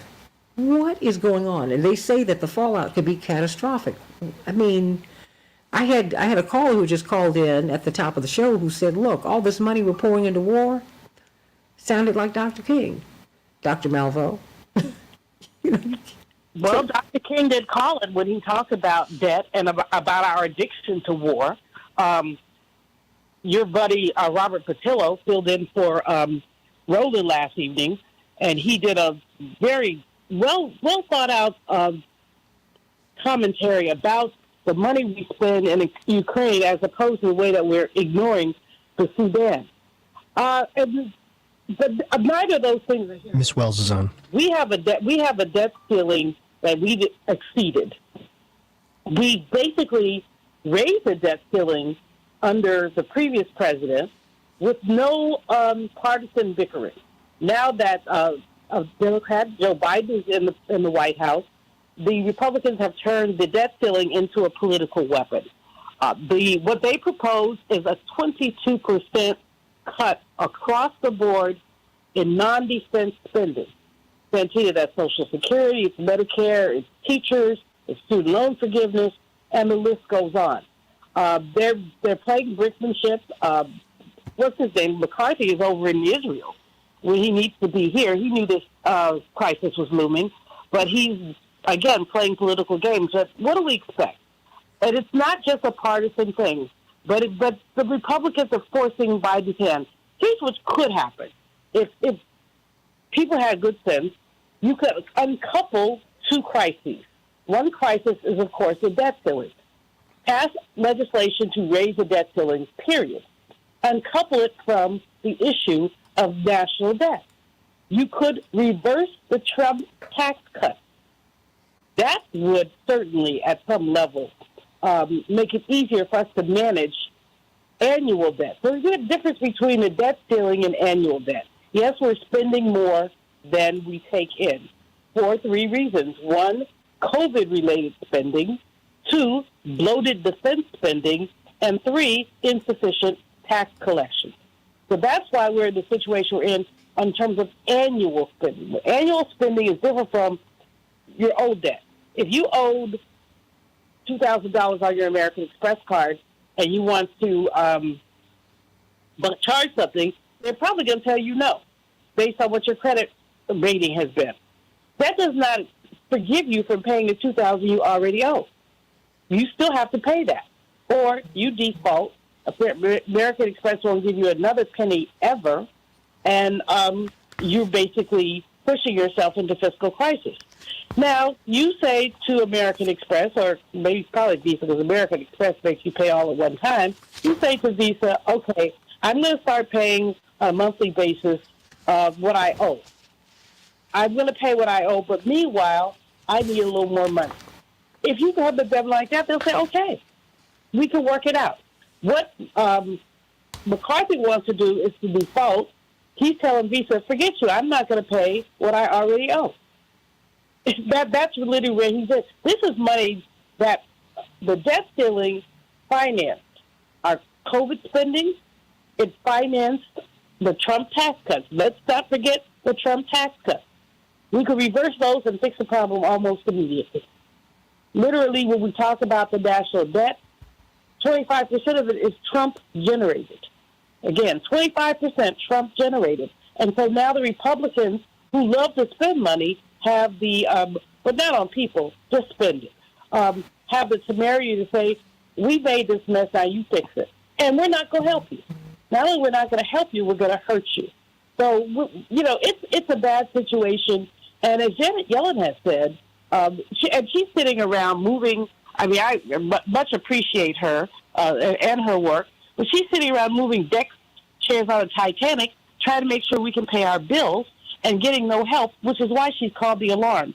I think, a month ago she was talking about mid to late June. Mm-hmm. Now we're talking about the first. But she's saying, hold on, because I'm just a layperson, I'm no economist. She said, we will run out of cash. And I could not separate that. And I've got Robert Patillo with us. He's right here with us right now, along with Dwight McKee. I can't separate this out, Dr. Malveaux, and you help me. You're the professor here. I can't separate this out from these bank failures. The second biggest bank failure in American history just happened. These banks are collapsing. I think we got a problem. We still don't have our AAA rating. I mean, we haven't. That's not been restored. I mean, should I just say, well, they'll work it out? And you just heard Congressman Jackson, who's over in Kenya, who said, wait a minute. Oh no, they got a problem with the dollar because they're like, we're doing everything right, but we're losing value because of what you all are up to. The world is looking upon what we're doing here with alarm. Because our economy right now is the largest, relatively largest, put a footnote on China, economy.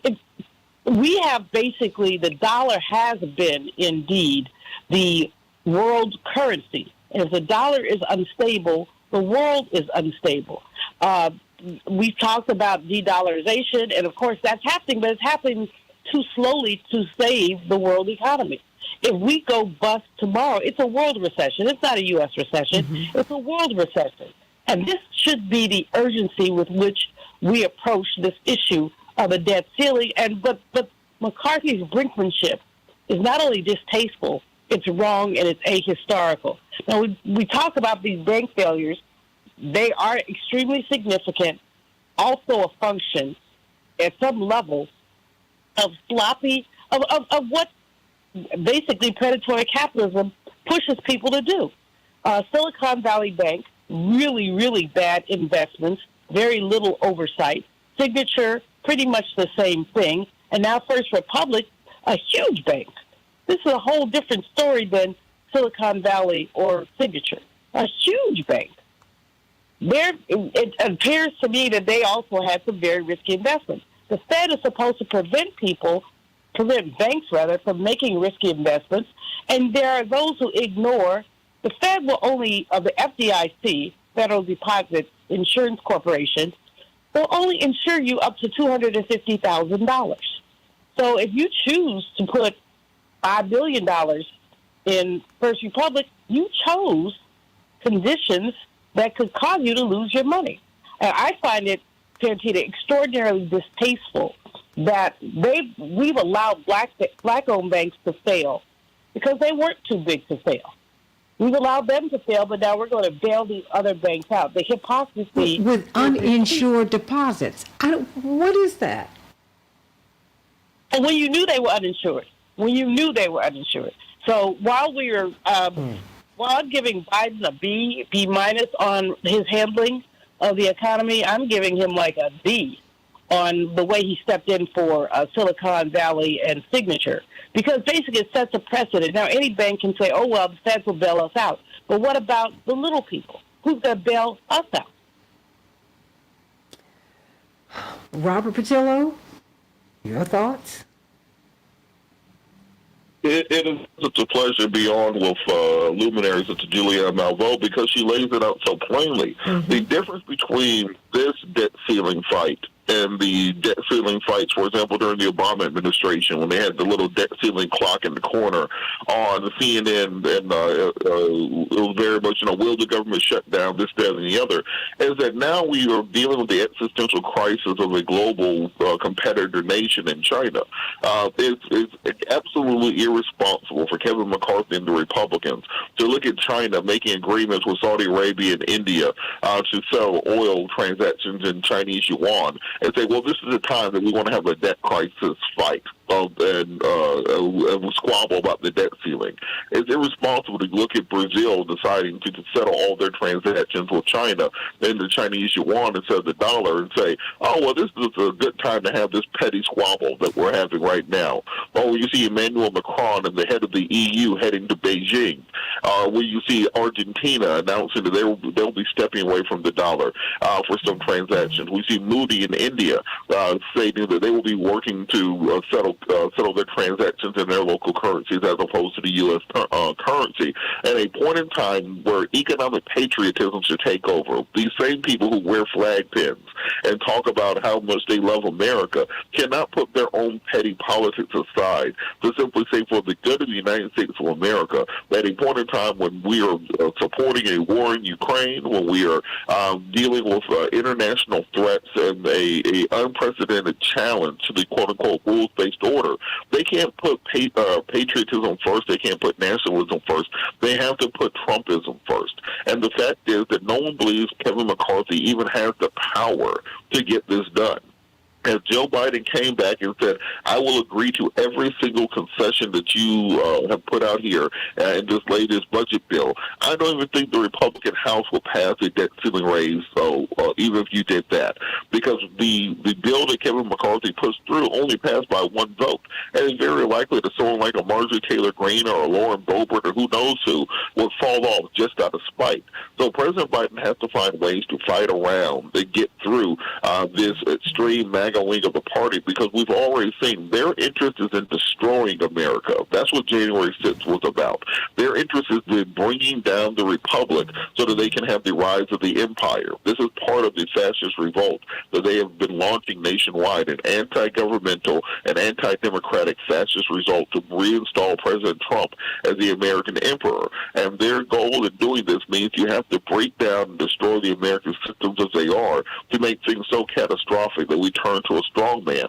We've seen this historical model throughout history, that once a nation is completely broken and completely demoralized, that's when they will allow a fascist leader to suspend the Constitution and step in and be the dictator that they want. Just look at the Roman story of Cincinnatus when he put down his plow and returned to the battlefield. And that's what they want to happen. So President Biden has to understand exactly who he's fighting with. This is not Tip O'Neill. This is not having conversations with Trent Lott. This is a new militarized version of the Republican Party, and they have to be ready and have strategies to work around them, because you cannot work with them. It's unbelievable. I mean, Dr. Malvo, because Dwight, I want you to comment on the other side when we bring on John Nichols, because I know everyone has something they want to say about Harry Belafonte. We cannot let any more time pass without talking about him. But I want to hear from you, Dwight. But Dr. Malvo, I've got about a minute, literally, before we pivot. What should we do? I mean, is this situation that dire? I mean, I take what you said seriously. Legislators, if you're in a Republican district, you need to write them and tell them stop this. You and I talked about the way that poverty kills. This will trigger an increased poverty. And so people need to basically become the activists that we haven't been in the Trump years and push back. We've got to push back. Well, in the Obama years, too. Because we thought people would do that for us. No. What does Reverend Jackson say? Nobody will save us for us but us? There you go. And we all sat at the D of Reverend Jackson and learned. Now let's take those lessons and use them as we see our economy tottering on the brink of collapse. And taking the world with it. And honey, we won't come back from that. Back with more of the Santita Jackson Show, July 15th through the 19th. We will all be at the Rainbow Push Convention. You should be there too, because we'll be talking about these issues. This is going nowhere, everybody. And we're in the 2024 campaign season. Call us at 773-763-9278. You all have had a lot to say today, and I love hearing it. Back with more of the Santita Jackson Show in just a minute. Dr. Malvo, when you come back, would you tell people how they can hear your show? Well, you can tell them that right now. Absolutely. WPFW FM 89.3 and live streams on WPFWFM.org. I'm on Monday mornings, 9 a.m. Eastern Time. Okay.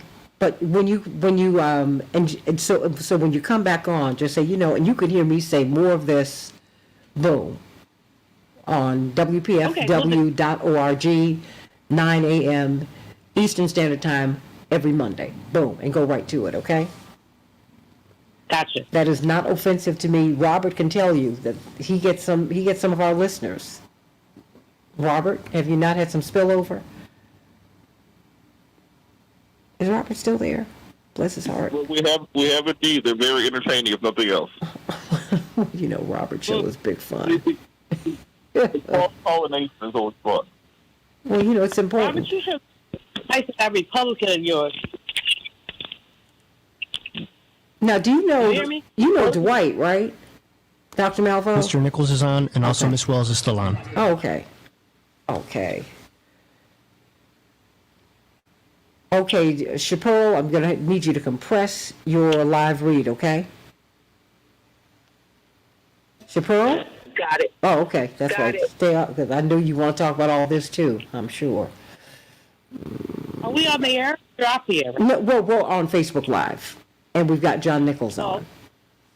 Who just wrote a magnificent piece honoring Harry Belafonte, who Dwight has reminded us over and over again. He said, look, remember, Paul Robeson was his spiritual father. And so thank you for that, because more and more people are beginning to talk about that, because that's so important for us to remember that. Mainstream media needs to stop playing Deo and pull some of his clips on John. I'm so sick of that. I mean, that they introduced it with that. Okay, it was his song, but he had so many other songs, and he was such a mentor to so many around justice issues. Mm-hmm. I mean, and in fact, when you went into the arts, and particularly as you gained popularity, he wanted you not to lose your integrity. He was like, okay, now use this platform to talk about this. Don't just sit up here and entertain. That's nice, but use your platform to do this. But I don't care. You might lose some engagement. You'll be all right. The fact of the matter is, Dale was a song about equity. Yes. Dale was a song about the workers working down in the Caribbean who was picking the bananas all night and never got paid. And so he was saying that day is coming, and I've been picking these bananas all night. I want to come home. I want to go home. 1 minute. Is Mr. Tally Man, come count my bananas. Daylight's coming. I want to go home. It was about equity and inequity. There's that piece. And he really brought songs. He brought working class songs into the mainstream. These were hits. These were hit songs, but these are also songs of the working class. And he always said, this is the interesting thing, he always said, I was an activist who became an artist. 30 seconds. Stand by. Say it the other way around. Stand by. Stand by, everybody. We're coming up. So that's why I wanted you all on with John, because all of you knew him, and we have to remember him. 10 So stand seconds. by. Okay. Stand by. Thank you, Alex. We can change the world, change the world, change the world. We can change the world, we can change the world, change the world. This is the Santita Jackson Show. War and hate to a place of love, it's not too late. Gotta save the children, we can't wait. Let's change the world. Hey, everybody. everybody. Welcome back to the Santita Jackson Show, July 15th through the 19th. You've got to come to the Rainbow Push International Conference. We will be having conversations like this and so many more. July 15th through the 19th, it will be at Rainbow Push. We'll be at the University of Chicago. You don't want to miss it. It's going to be something fantastic. And we'll be having the 35th anniversary reunion of the Jackson 88 campaign. And so just, hey, everybody, come on out and support and come on out and join us. Of course, it is Tuesday. It is the bottom of the hour, so you know it's John Nichols' time. He's got a New York Times bestseller with Senator Bernie Sanders. You know, it's okay to be mad at capitalism. It's okay. It's okay. And it is a bestseller. I don't know if I should have him on the show. I don't know if I should have you here because I want to stay on the air, but, you know, got to stay on there with integrity. Indeed, one of the great activists, artist, activists, human beings of our time, made his transition. And boy, oh boy, we thank God for Harry Belafonte. As we pivot into that discussion, we have been talking, John Nichols, with Dr. Julianne Malveaux, who's still with us, as you know her, and Dwight McKee and Robert Patillo. She has been helping us to understand the dimensions of this debt ceiling crisis that we're in. You know, our credit rating has slipped, and it has, and we have not chosen to try and lift it in more than 10 years, or maybe we can't. Janet Yellen said, hey, June 1st, we're out of cash. We've had the third major bank failure in the United States this year. We've got problems. We've got real problems. So I wanted Julianne Malveaux to say something. First you, Dwight, and then Julianne Malveaux to kind of wrap that up as we pivot to discussing. And of course, you can feel free to chime in on that, John Nichols. But Dwight McKee, very quickly, what do you make of this money crisis we're in? Well, the fact of the matter is, as long as we got computers, we can never run out of money. Because all you do is print more and more and more. The debt ceiling just tells you how much Congress allows you to print. The problem is that when you print so much money, the laws of supply and demand say it also loses some of its value. The problem is having the world on the dollar standard. It made sense when we were manufacturing and producing things that the rest of the world wanted. When we were producing televisions and computers and big cars. But now the whole world is producing mostly because we exported our capacity to produce to other countries. So now we want other countries to use our money to buy products that other people are producing. And so that's not making sense to them because it's now dependent upon the value of our money, which is dependent on how much money we're willing to print, which evaluates the value of the money, and so they then can buy less products with it. When we had the war, shocking all, we bet the bank that we'd walk away with the oil reserves of the Middle East. When that didn't work, well, we was out of the mix for the world. So now they don't need petrodollars.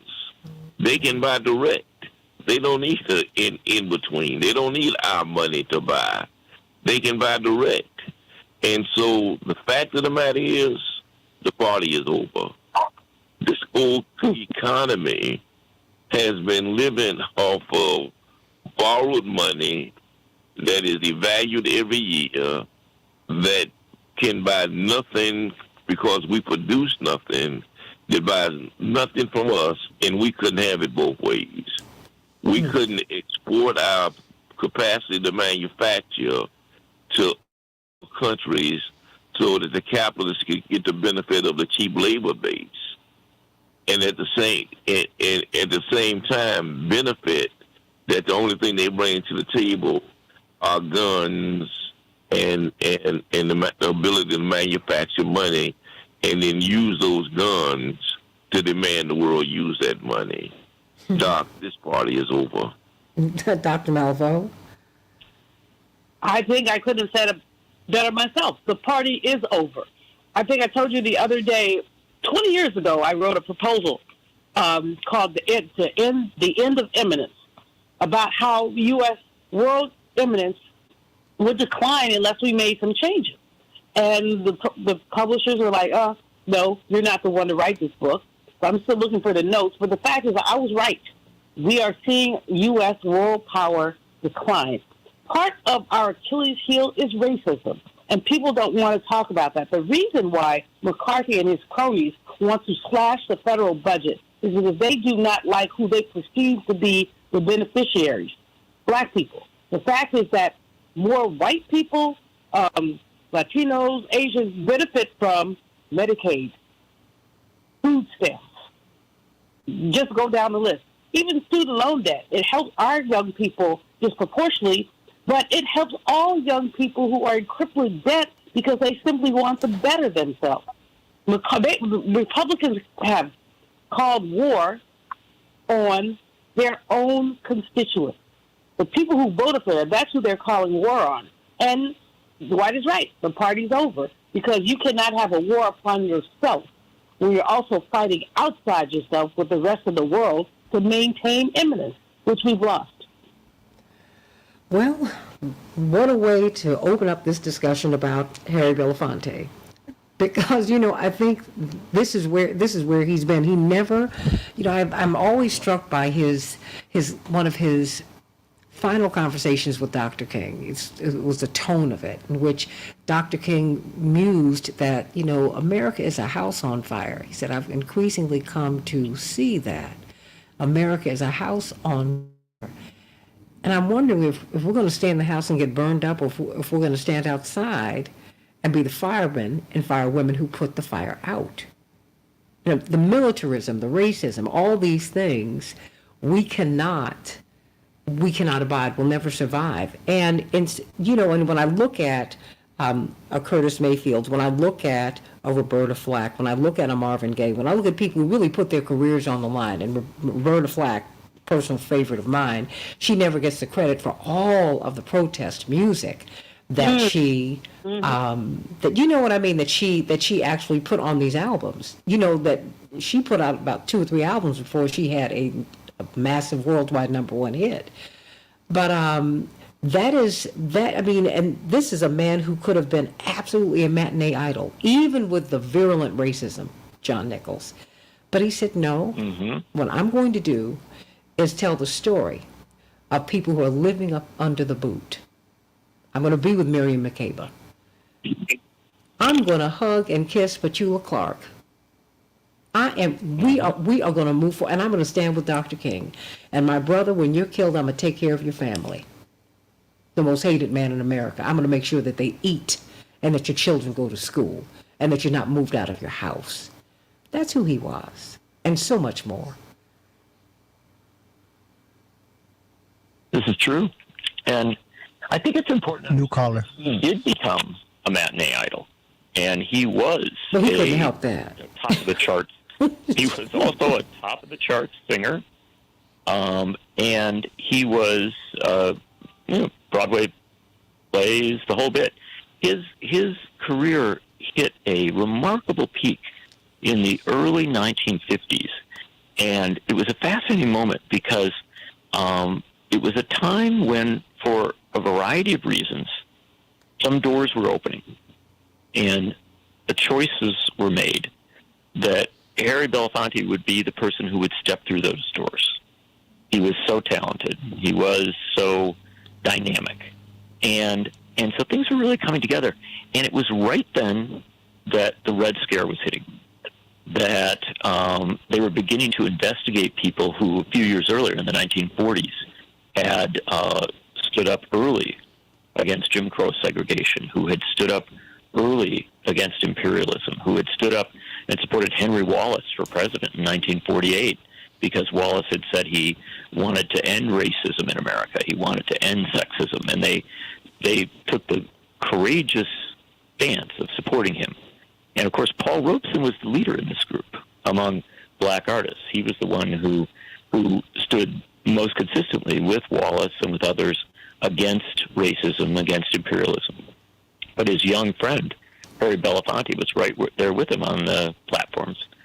And they came, the McCarthyites came for Robeson. Mm-hmm. They sought to destroy him. They took away his passport so he couldn't travel internationally. His performances were canceled. He was in fact canceled. And then they came for Belafonte. And it was a fascinating thing because right as his career was peaking, he had a moment where he was supposed to appear on the Ed Sullivan Show. This speaks to Belafonte in so many ways.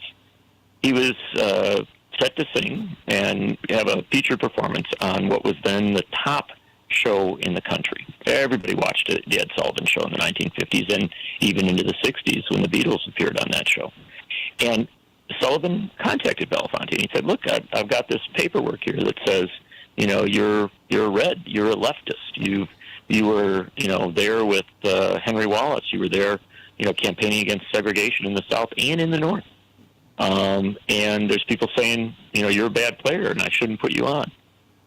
What do you say to this?" And Belafonte could have done what a lot of people did and denied it. He could have said also, and he was very young, he could say, "Oh, I was naive, I made mistakes," or things like that. He didn't do that. He sat down with Sullivan and he said, "Look, I hear all the stuff you're saying. There's a lot of stuff in that paperwork that I did. And there's a lot more that isn't there that I also did.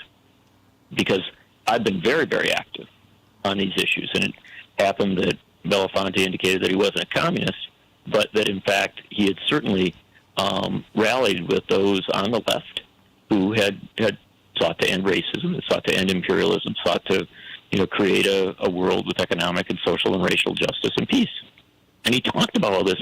And then he said, "If that's going to knock me off this show, then so be it, because I'm not going to change. These are the things I believe. We've got to end racism in this country. We've got to address imperialism. We've got to try and make a better world." And Sullivan looked at him and took it in and said, "Well, we'll get back to you." And the next day, there's a call to Belafonte, and they said, "Yep, you're scheduled for the show. You're going to go on it at the time we told you. We'll see you at the studio." And so what Ed Sullivan, this incredibly powerful figure, did was listen to Belafonte and decide, A, this is a great artist, and B, this is a man of integrity. He's not going to back off. He may be afraid, but he's not showing that fear. And so Sullivan put Belafonte on the show and put him on repeatedly through the 1950s. That didn't mean that the McCarthyites and the others didn't come after Belafonte. But what it did mean was that Belafonte had figured out that he could beat them. Maybe not beat them at every turn, but that he could stand up to them and that he would. And that moment, I think, gave Belafonte a sense of his power. And he began to use that power at every turn. He didn't, like some artists, become less active. He became more active. He went to where the marches were. He went to where the rallies were. He showed up, and he got other people to do the same thing. And that's one of the incredible attributes of this man and of great artists who have great platforms and speak out. He gave other people courage. And there's an incredible story, and we could go on. I know you'll have questions, and I'm glad to talk about them. I'll tell you one other element of it. In the mid-1960s, when young people were going south to campaign against segregation, there was terrible violence, as we all know, and young people were killed. And in that moment, when there was great fear, activists contacted Belafonte, and they said, "Look, it's getting really violent down here. It's getting deadly. And we need resources to make sure that we can organize effectively, protect ourselves, and also establish a permanent presence here so that people aren't coming in and coming out and, being targeted." And Belafonte said, "Well, how much do you need?" And the story goes that they said, well, probably around $50,000, which was a huge amount of money. And Belafonte said, "Well, give me a few days." And he flew into on a small plane with Sidney Poitier.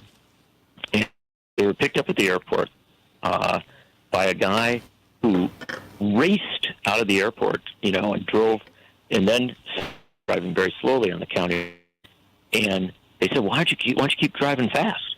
And they said, I can't. The police are all around. If they stop us, if they have any excuse to stop, it's going to go bad. And there were Klansmen in the vicinity. There were all these issues. Belafonte went to that meeting, a hall filled with young activists and people from the communities in Mississippi. He opened up a bag. He didn't have $50,000. He had $70,000. And then he sang and rallied with those people in the midst of all those threats, all that violence. And did he give people the courage to carry on? Unquestionably. He gave them resources. There's no doubt of that. He provided them with money they needed. But he also gave them, a North Star, somebody that they could look to and say, boy, here's this powerful person. He's ready to come right into the midst of this with us. And he kept doing that in fighting against apartheid, in fighting against imperialism, in fighting against wars that did not need to be fought. Again and again and again. He risked his place, his prominence. He risked everything because he believed that if he stood strong for economic and social and racial justice, that it would work. And, he died at 96. Front page of the New York Times, the whole world honoring him. And he deserves every bit of that honor for his artistry. But I would also argue he deserves every bit of that honor for his activism. The reason I kept Dr. Malveaux and Dwight McKee and Robert Patillo on is because when they found out that you wanted to pay this tribute to Harry Belafonte and really help the world to understand who he is and who he can inspire all of us to be, they all wanted to say something about him. And so I wanted to start with you, Dwight, if you can give us a minute, if you will. Well, I had the opportunity to meet him a couple of times, and he was probably one of the most gracious people you meet in life, celebrity or non-celebrity.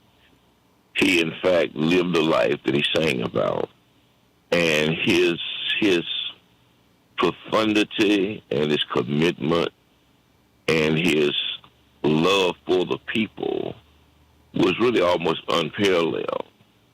And when I talked to him, he talked to me, he still really revered Paul Robeson. He spent a lot of time explaining to me he and Paul Robeson's relationship and how Paul Robeson was his role model and his hero, and how and his example, and that what Paul Robeson went through in his life of being consistent with his principles, he always felt he used as his standard for his own life, and that he couldn't go through enough in comparison to what Paul Robeson had gone through to dissuade him from being who he had been. And he and I laughed about Dale, because I was one of the few people I thought that he understood that song. And people didn't understand that it was a revolutionary song. They thought it was just, a happy song. But the song really was about the banana plantations and the de facto slavery of the banana plantations. And what he was singing about is that daylight is coming. I've been picking these bananas all night. I haven't gotten paid. Come, Mr. Tally Man. Come tally these bananas. Come count these bananas. Because daylight comes, and I want to go home. I want to see my family. I got other things to do. I work for you all night. I slave for you all night. Count these bananas and pay me. Daylight is coming, and I want to go home. Dr. Malveaux, I think that struck a chord with you. Wow. Yeah, absolutely. I didn't have the whole story, but what Mr. B told me once was to listen to the lyrics. So he didn't break it down for me. He said, listen to the lyrics. I was privileged to be in his company on many occasions. I served on the Trans-African Forum Board when he was on the board as well. And just, as Dwight said, patient, kind, even patient to the likes of me, who, is a disruptor, who once told me that I didn't have that over. But because I don't work on it in our advancing age, but we work on it and now and then. But just to be at his company was really to be mesmerized because he was so wise, so kind, so focused on issues of social and economic justice, and really unafraid. The Robeson relationship was important to him, and it's important for us to remember the Robeson relationship, which meant that Mr. B knew what he was risking when he stayed active. Paul Robeson, once one of the most popular artists and activists in our nation, they turned on him. He said at one point, even the little children don't know my name. They turned on Robeson, and so Mr. B knew that they could turn on him too, but they didn't because of his spirit, his energy, and also the times. John Nichols, I want to thank you for your piece. It made me smile. It made me, I won't say I cried, but I was very, something. I felt some kind of way, let's put it that way. It was a really great piece. Thank you. And, I did feel some kind of way. We're running out of time, but I want to give these last 2 minutes to you, John Nichols. Just thank you for reminding us that he never abandoned his revolutionary spirit. He was a revolutionary until the end. Mm-hmm. What do you want us to know about Harry Belafonte?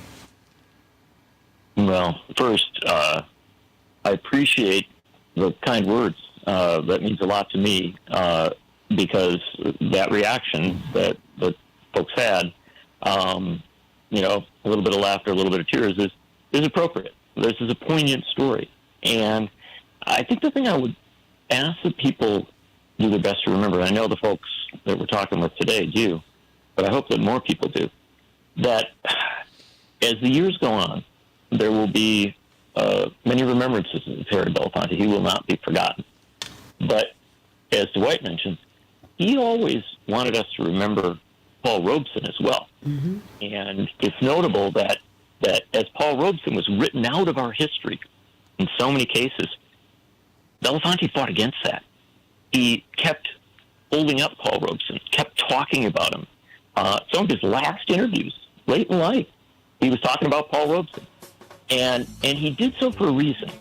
I think he wanted to make sure that we never forget that the legacy of activism is not always reward. Sometimes you're punished. But that if we who are activists remember, then the punishment is lifted, in a sense. And there is a reward, because that memory becomes the reward. And so I ask people to remember Harry Belafonte, and as Harry Belafonte suggested, I ask people to remember Paul Robeson and their struggle for justice. And just to understand what an artist is supposed to be. Paul Robeson's put it this way: artists are the radical voice of civilization. Each and every one of you in this room, with your gifts and your power and your skills, could perhaps change the way in which our global humanity mistrusts itself. Perhaps we as artists and as visionaries, for what's better in the human heart and the human soul, could influence citizens everywhere in the world to see the better side of who and what we are as a species. Harry Belafonte did that, and he kept his assignment, a man of great faith. He was faithful to Paul Robeson. He was faithful to Martin Luther King and his family. He was just faithful. He was faithful to the people until the very end and beyond. And so, Harry Belafonte, we thank you and we salute you forever and ever. Amen. July 15th through the 19th, everybody. Hope to see you at the Rainbow Push International Conference. Call us at 773-FREEDOM and or go to rainbowpush.org. Get registered. It's going to be a great conference. Everybody here on this line is going to be there, and we want you to be there too. Got some great conversations that we can only have if you are there. I love you, everybody. I'm Santita Jackson.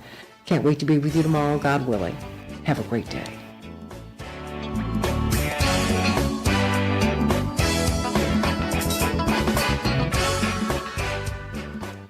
You guys make this all worthwhile when I am up at 2 in the morning. Oh my gosh. But does anyone have anything else that they want to say? Because, is Al still there? Alex? Goodness. Alex? Well, Alex might have had to run to another You know, I'm going to have to prevail upon you again, Dr. Malvo, to come back and discuss what's happening with this money, because people are very, very concerned about it. I don't know. And we should be. Why? And yeah, we should be. Call call me anytime you got it like that. No, but and I love that, and I love you for that. But why should we be concerned?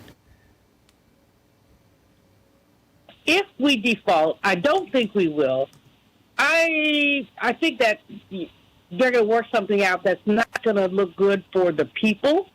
Although I think that Biden's going to hold it line as long as he can, and Schumer has his back. Hakeem Jeffries has his back.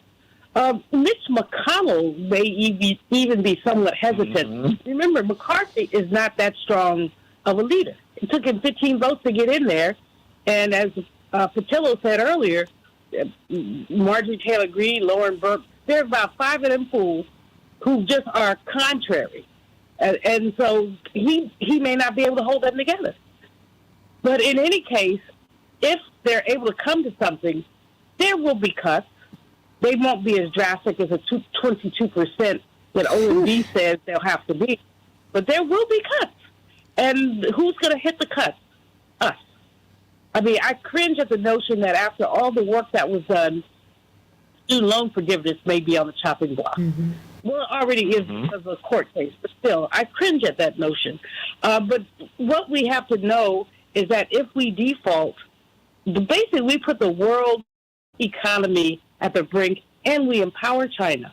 Because China, people, as said earlier, people are making deals with the UN. They're ignoring the dollar, which is difficult to do, but not so difficult when the dollar has been kneecapped.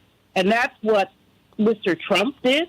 He kneecapped the dollar with his incessant spending and tax cuts for the wealthy, which didn't trickle down to anybody. And so, no, we should be very concerned. People who live in Republican districts should be writing and calling their legislators to say, look, y'all, the meeting is on May 9th, I believe. Mm-hmm. People, I hope that some folks will be thronging to Washington to say, Biden, hold your ground. Those are among the things that ought to happen. They need to understand that people are not going to stand for this. But, the orange orangutan has a third of the Republican I don't do name calling here. Stop it. All right, the orange man. Can I call the orange man? No, you can just say he was the president. Now, and people get the president they deserve. Okay? Americans are in this.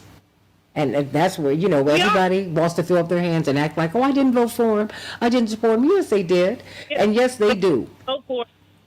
If they didn't vote for him, he wouldn't be there. And the fact is that the Republican Party has declared war on the people who voted them in. I mean, that's the bottom line. Name calling or not name calling, just telling the truth. They have declared war on working people. They say they stand for working people. They do not. Patillo had some airhead on Roland's show last evening, and the woman had drank so much Kool-Aid that dribbling out the side of his mouth, and that is not name calling. It's just telling the truth. And she kept telling all the things that Trump did for the economy. I just, you just want to look up and say, which please, which you can't do on the air, of course. Thank you. But, but I was so frustrated to listen to the way that they package these lies to the point that people who are seemingly intelligent believe them. But the thing is, you know what, Dr. Malvo? People are so mistrustful and distrustful of our institutions now. You can put a mirage in the middle of the desert and we'll think it's an oasis of water. I mean, that's just where we are right now, because we have been lied to so much. We have not been told the truth. I mean, like, we've not been told the truth about how we got here economically. And as people are beginning to figure this out, they're getting angry. And that's just real. And so, full faith and credit, well, you need to be worthy of trust if you're going to be trustworthy. And so you can have, if it's not Trump, it's going to be somebody else. And they can be a Democrat the next time. People who are just not going to tell you the truth. The Pentagon gets money. You know this, Dr. Malvo, they don't even ask for. They just get it. I mean, are you serious? They the money. Gives it to them. And then they give it to the contractors. I'm like, what? Oh, come on, y'all. Wait. And so Andre, my first caller, said, wait a minute, all this money we're pouring into Ukraine? Come on now, stop it. We can't afford it. And we have blank checks that we give to other countries. We can't afford it, y'all. We need the money right here. We have kids, we have a developing world in the middle of the United States, Dr. Malvo, and you know it. Dr. Ron Walters was investigating that upon when he was dying. He was in the Mississippi Delta. He said, you have not seen poverty till you get down here. When you get to Appalachia, come on now.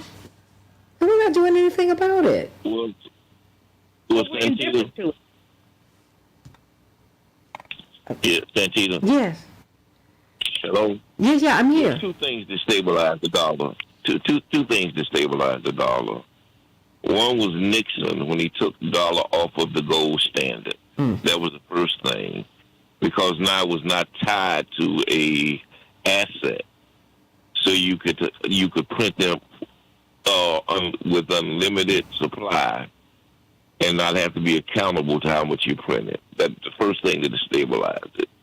Secondly was NAFTA stabilized the dollar because it exported all the manufacturing capacity to third world countries. And so now America no longer produced products that the rest of the world wanted to buy. They were still produced, but in other countries, which then began to give them the leverage. And so now the dollar was only sustained by military might. That's the only reason people were forced to use the dollar to buy real hard assets that they needed. Once that they would not could be forced to do that, now that they no longer have to buy oil with dollars, the petrodollar is dead, and other currencies have their own value based on what they bring to the table. America has been surviving for the last 40 years as a military power, and the only thing they've been exporting is war and war machinery. Now the world has figured out how to get around that. America is unnecessary, and it's only 5% of the population. 95% of the world does not see it having does not have the same need and value that it's had before. So it's even though Trump has contributed to that, and Republicans that contribute to that, the fact of the matter is, even when Trump them got to office, the dollar was already destabilized. And because it's not a real hard asset. It's paper. It's fiat. It's numbers from the Federal Reserve. It is lost in space. But right, no country's currency is fully backed by gold or a hard asset. We moved from Bretton Woods, which was the 1940s, to you're right about Nixon, but the franc is not valued backed by gold. There is no currency that's backed by gold or a hard asset. The fact is that our entire world monetary system is a fluid, and I won't say imaginary, but it's a fluid system that's based on perception. And what we've done is eroded our perception, not because of the devaluation of the dollar by decoupling it from the gold standard, but because we have been fiscally and globally irresponsible. And you need, Ms. Malvo, but you also need either the manufacturer or process Dr. Malvo. Product, not the Malvo, that manufacture a product that the world wants to buy or have an asset that the world needs for their own economy. And because we don't have any natural resources in the country that the world needs, and because we're not manufacturing anything that the world wants, then our money is like a dangling participle. It's not tied into anything but itself.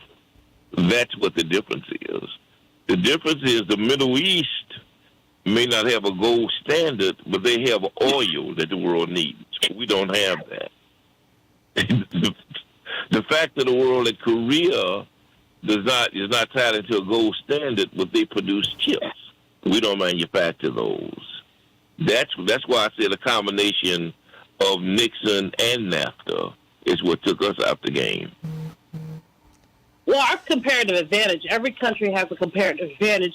Ours has been our technology. Ours has been our brilliance. And our Achilles heel has been our racism.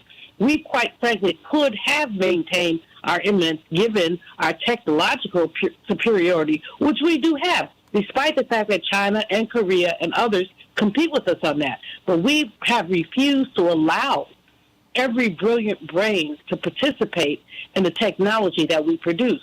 The fact that we sideline so many young black and brown kids, denying them access to STEM education, is what is contributing to the end of our eminence. I totally agree with that. Oh, I totally agree with that. What did my mother say? You can't hurt me without hurting yourself. And that's what we've done. There you go. We're doing it. I mean, to me, it's as simple as that. You cannot hurt me without hurting yourself. And with all of the people that we have hurt, and that we continue to hurt, you gotta, John Nichols, you gotta make it right with the indigenous peoples. You got to do that. You gotta make it right. You gotta make it right with black people. You gotta do that. You gotta make it right with the world. You got to do that. And what they're saying right now is that they can't afford it.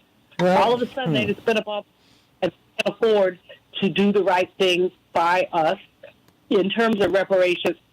Here in California, there's a movement among indigenous people. One of the things that you find, which fascinates me, we don't do it on the East Coast so much, but here you can't go to a meeting, a ceremony, without someone doing a land acknowledgement. We're acknowledging that we live on Tonga land. That's where Cal State LA is, or other parts of the state. But there's a movement now that says no more land acknowledgments, land return. And people, it's genuflecting to say we have a land acknowledgement. It's land return. Give us our spit back. Well, no, there's that.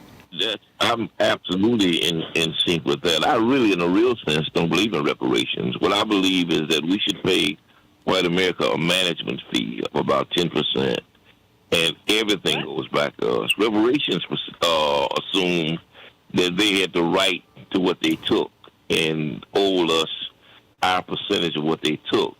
But the fact of the matter is everything should be is based on slavery and the stealing of land. And so they should give it all back, and then we pay them a 10% management fee for being the stewardship of land that they stole. I don't agree with you, but I don't have that conversation this morning. I do not. But you it's a lot. See, I be wrong, but go on with it. It's a lot. John, do you have anything else you want to say? I know we've covered a lot of territory. But I think it all comes down to justice for us, because that's really what we were talking about with the justice conversation. You could not have a conversation with Mr. Belafonte without having that.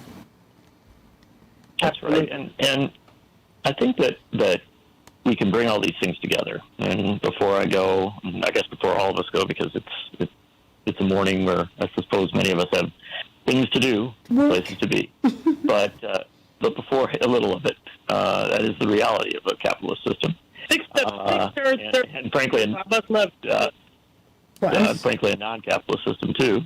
But let me bring it back to Harry Belafonte for a moment and emphasize that in much of the coverage of Mr. Belafonte's activism, there's been a focus on his commitment to racial justice. And that is appropriate because I think it was his preeminent commitment. There is a lot of focus, or a reasonable amount of focus, on his opposition to imperialism and colonialism, because those two were vital commitments in which he connected to the struggle against apartheid. But it's also important to remember that he was a fierce activist on behalf of economic justice and economic fairness.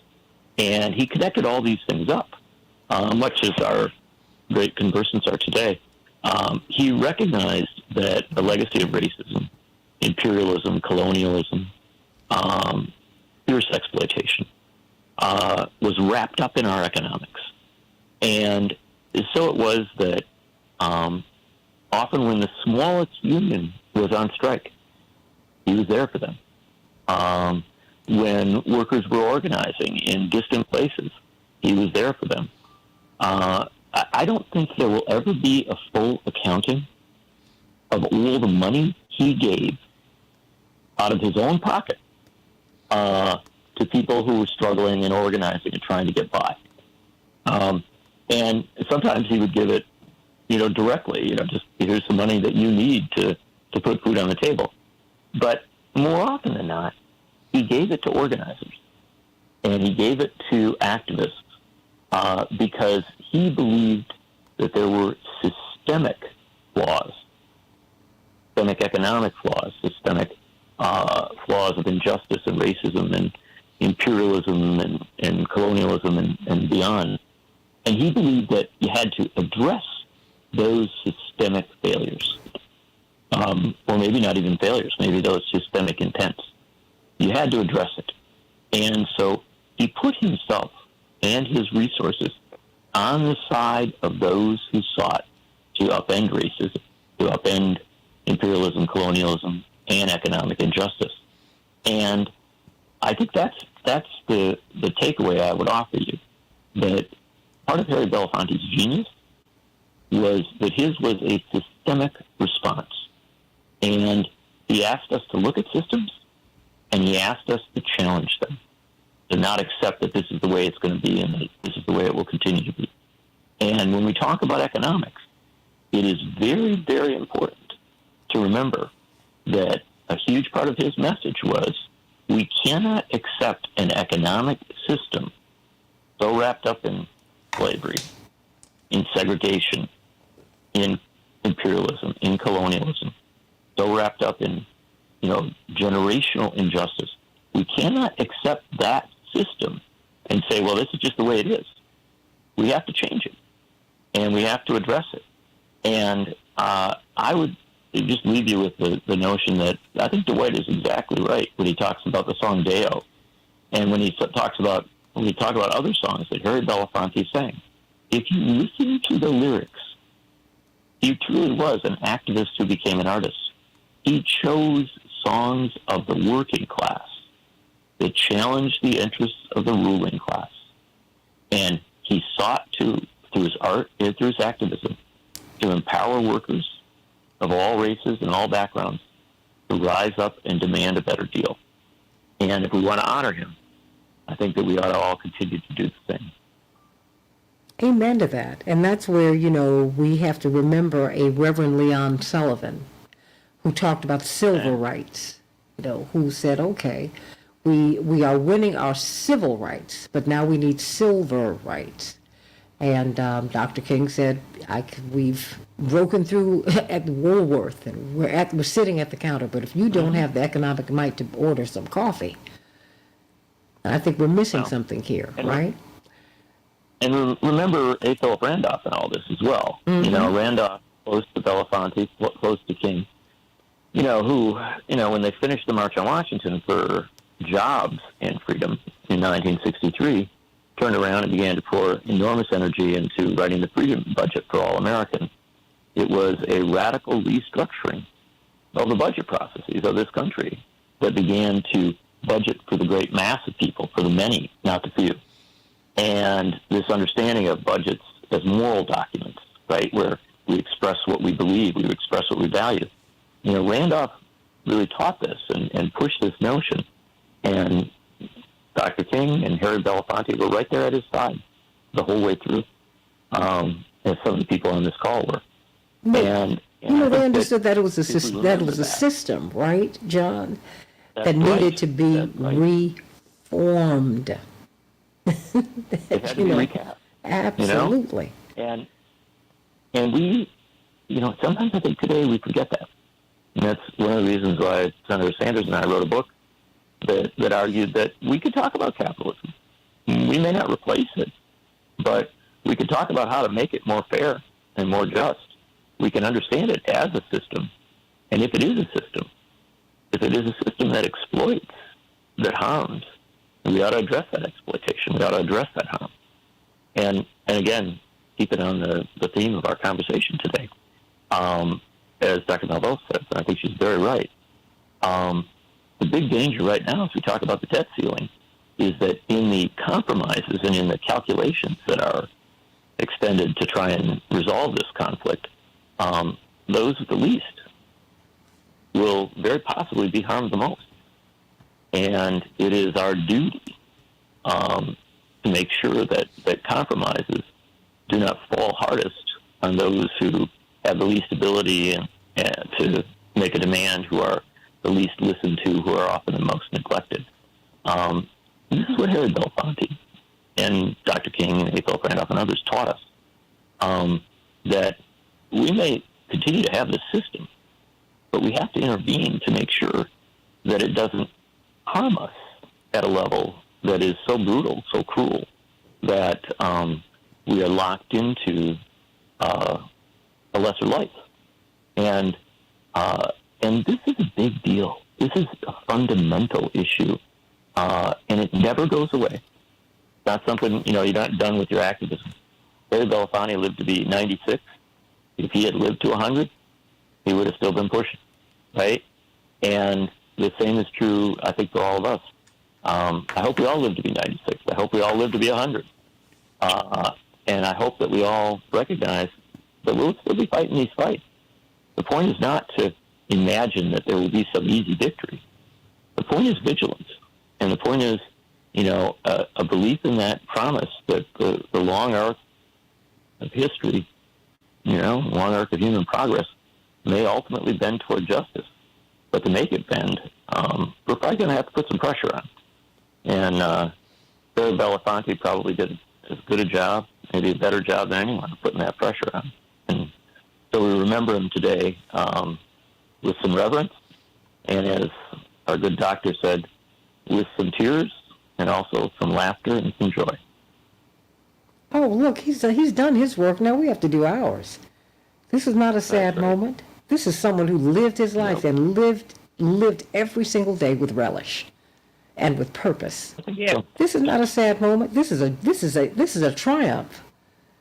Somehow or another, he figured out how to make it in that business. He stayed alive. I was reading a book about black people in America, and they ended up with a nice segment on Reverend. And they said perhaps his ultimate, this book was out about 25, 30 years ago.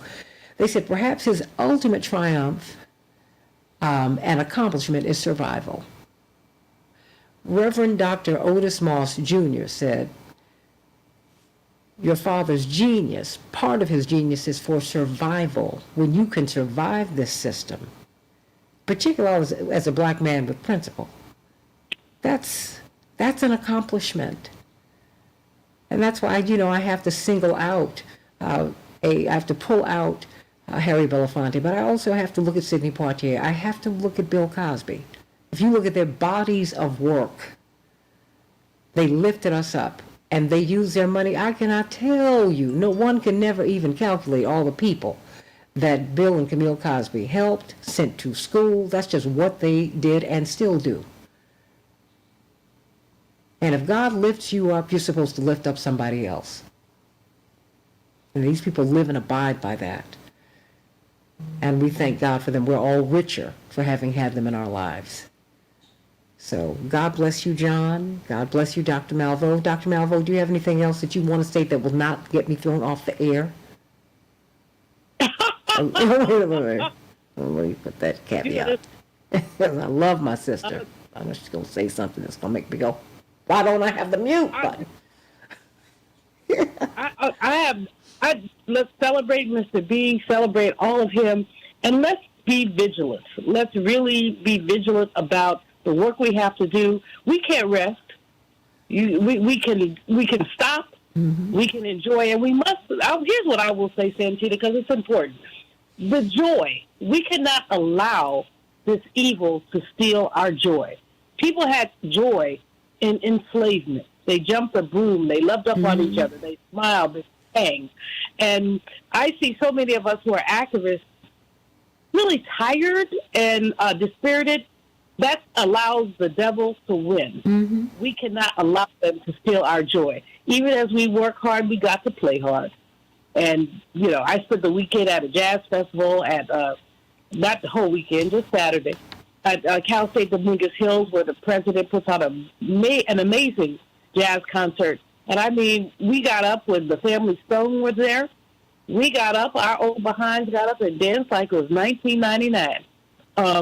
And just had a good old time. And I said to the brother, I said, I had so much fun. He said, you're supposed to have fun. You work hard, you got to play hard. And I just pass that on to the activists who are listening. Work hard and play hard. Live. Live, live, live. Live. Just live, everybody. Live. Dwight McKee, you want to say anything? Robert Patillo?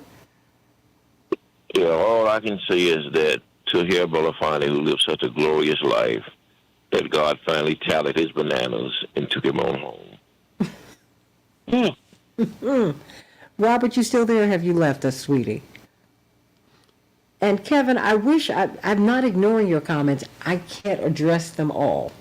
I just can't address them all. D. Ray took exception, Dwight, with your pushback on reparations.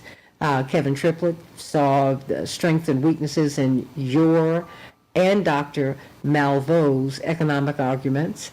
He feels that Mr. Nichols made the sharp point that empowering workers is the linchpin of the fight for ending exploitation. I think it's not a matter of either or. It's E, all of the above.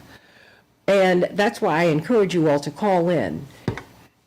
It's one thing for you to write something, but you can articulate what you're writing so much better. And it makes the conversation really come alive, and it makes the show even more interactive for you. Okay? So it's not that I'm ignoring you. I can't do it all. It's just me here. I don't think reparations is enough. I think reparations is only a percentage of what we and the natives would do. That's why I say we should have 90% and then pay them a 10% management fee since they're in charge of the resources. Reparations is 90% belongs to them, huh? Why would you let them be in charge of the resources? I agree with you that reparations is not enough. It's a first step. But, I don't know. You and I have to have an offline conversation, perhaps. I don't know if I could take it. But yeah, you could. He'll be here at the convention, as will you. And you should. Okay. Well, I mean, because number one, I think having these discussions, it's empowering for all of us. It helps us to think. We don't need echo chambers. We need to be able to really, just throw out these ideas and work through them. Huh? I would not put the enemy in charge of the resources. Okay. But anyway, that's a conversation for another day. I got to get up from here. Because she is in California. She is in L.A. I did get up for you. But I love you. And I love you all. And thank you for making all of this great. Thank y'all. Appreciate everybody. John Nichols, great piece. It was wonderful. Absolutely. Sending everybody much love. Yeah. And thank you, Kevin, for understanding. But like I said, if you all call in, what you take the time to type, if you call in and say it on the air, wow, you're going to inspire many more people because everybody's not here. Okay, so I'm not ignoring you, but this show is self-produced, just so that you know. So I'm having to, I'm reading what you're doing. I'm listening to the conversation. I'm trying to guide the conversation, add some things to it. I mean, I'm managing a lot. So just help me help get this conversation going and really jump in and be a part of it. Because you got something that we really need to that we really need. We need your voice, okay? So there you go. I'm sending you so much love today. Thank you all, and thank you for calling in today. Really appreciated that. Oh, Arlene, you're really sweet, but that having been said, I'm not complaining. It is what it is. This is how I do it. Boom. So, and that's why I want you all to be heard. I want you all to be heard, but sometimes people start conversations and you only want me to talk to you. I can't do that. That's not fair. So when you can, call in. Okay? So I'm sending you much love, everybody. God bless you. Please reach out to L. Stanley Davis at Stroger Hospital. He needs our love and support, and he's got it. I love you, everybody. Have a great, great, great, great, wonderful day. God bless you.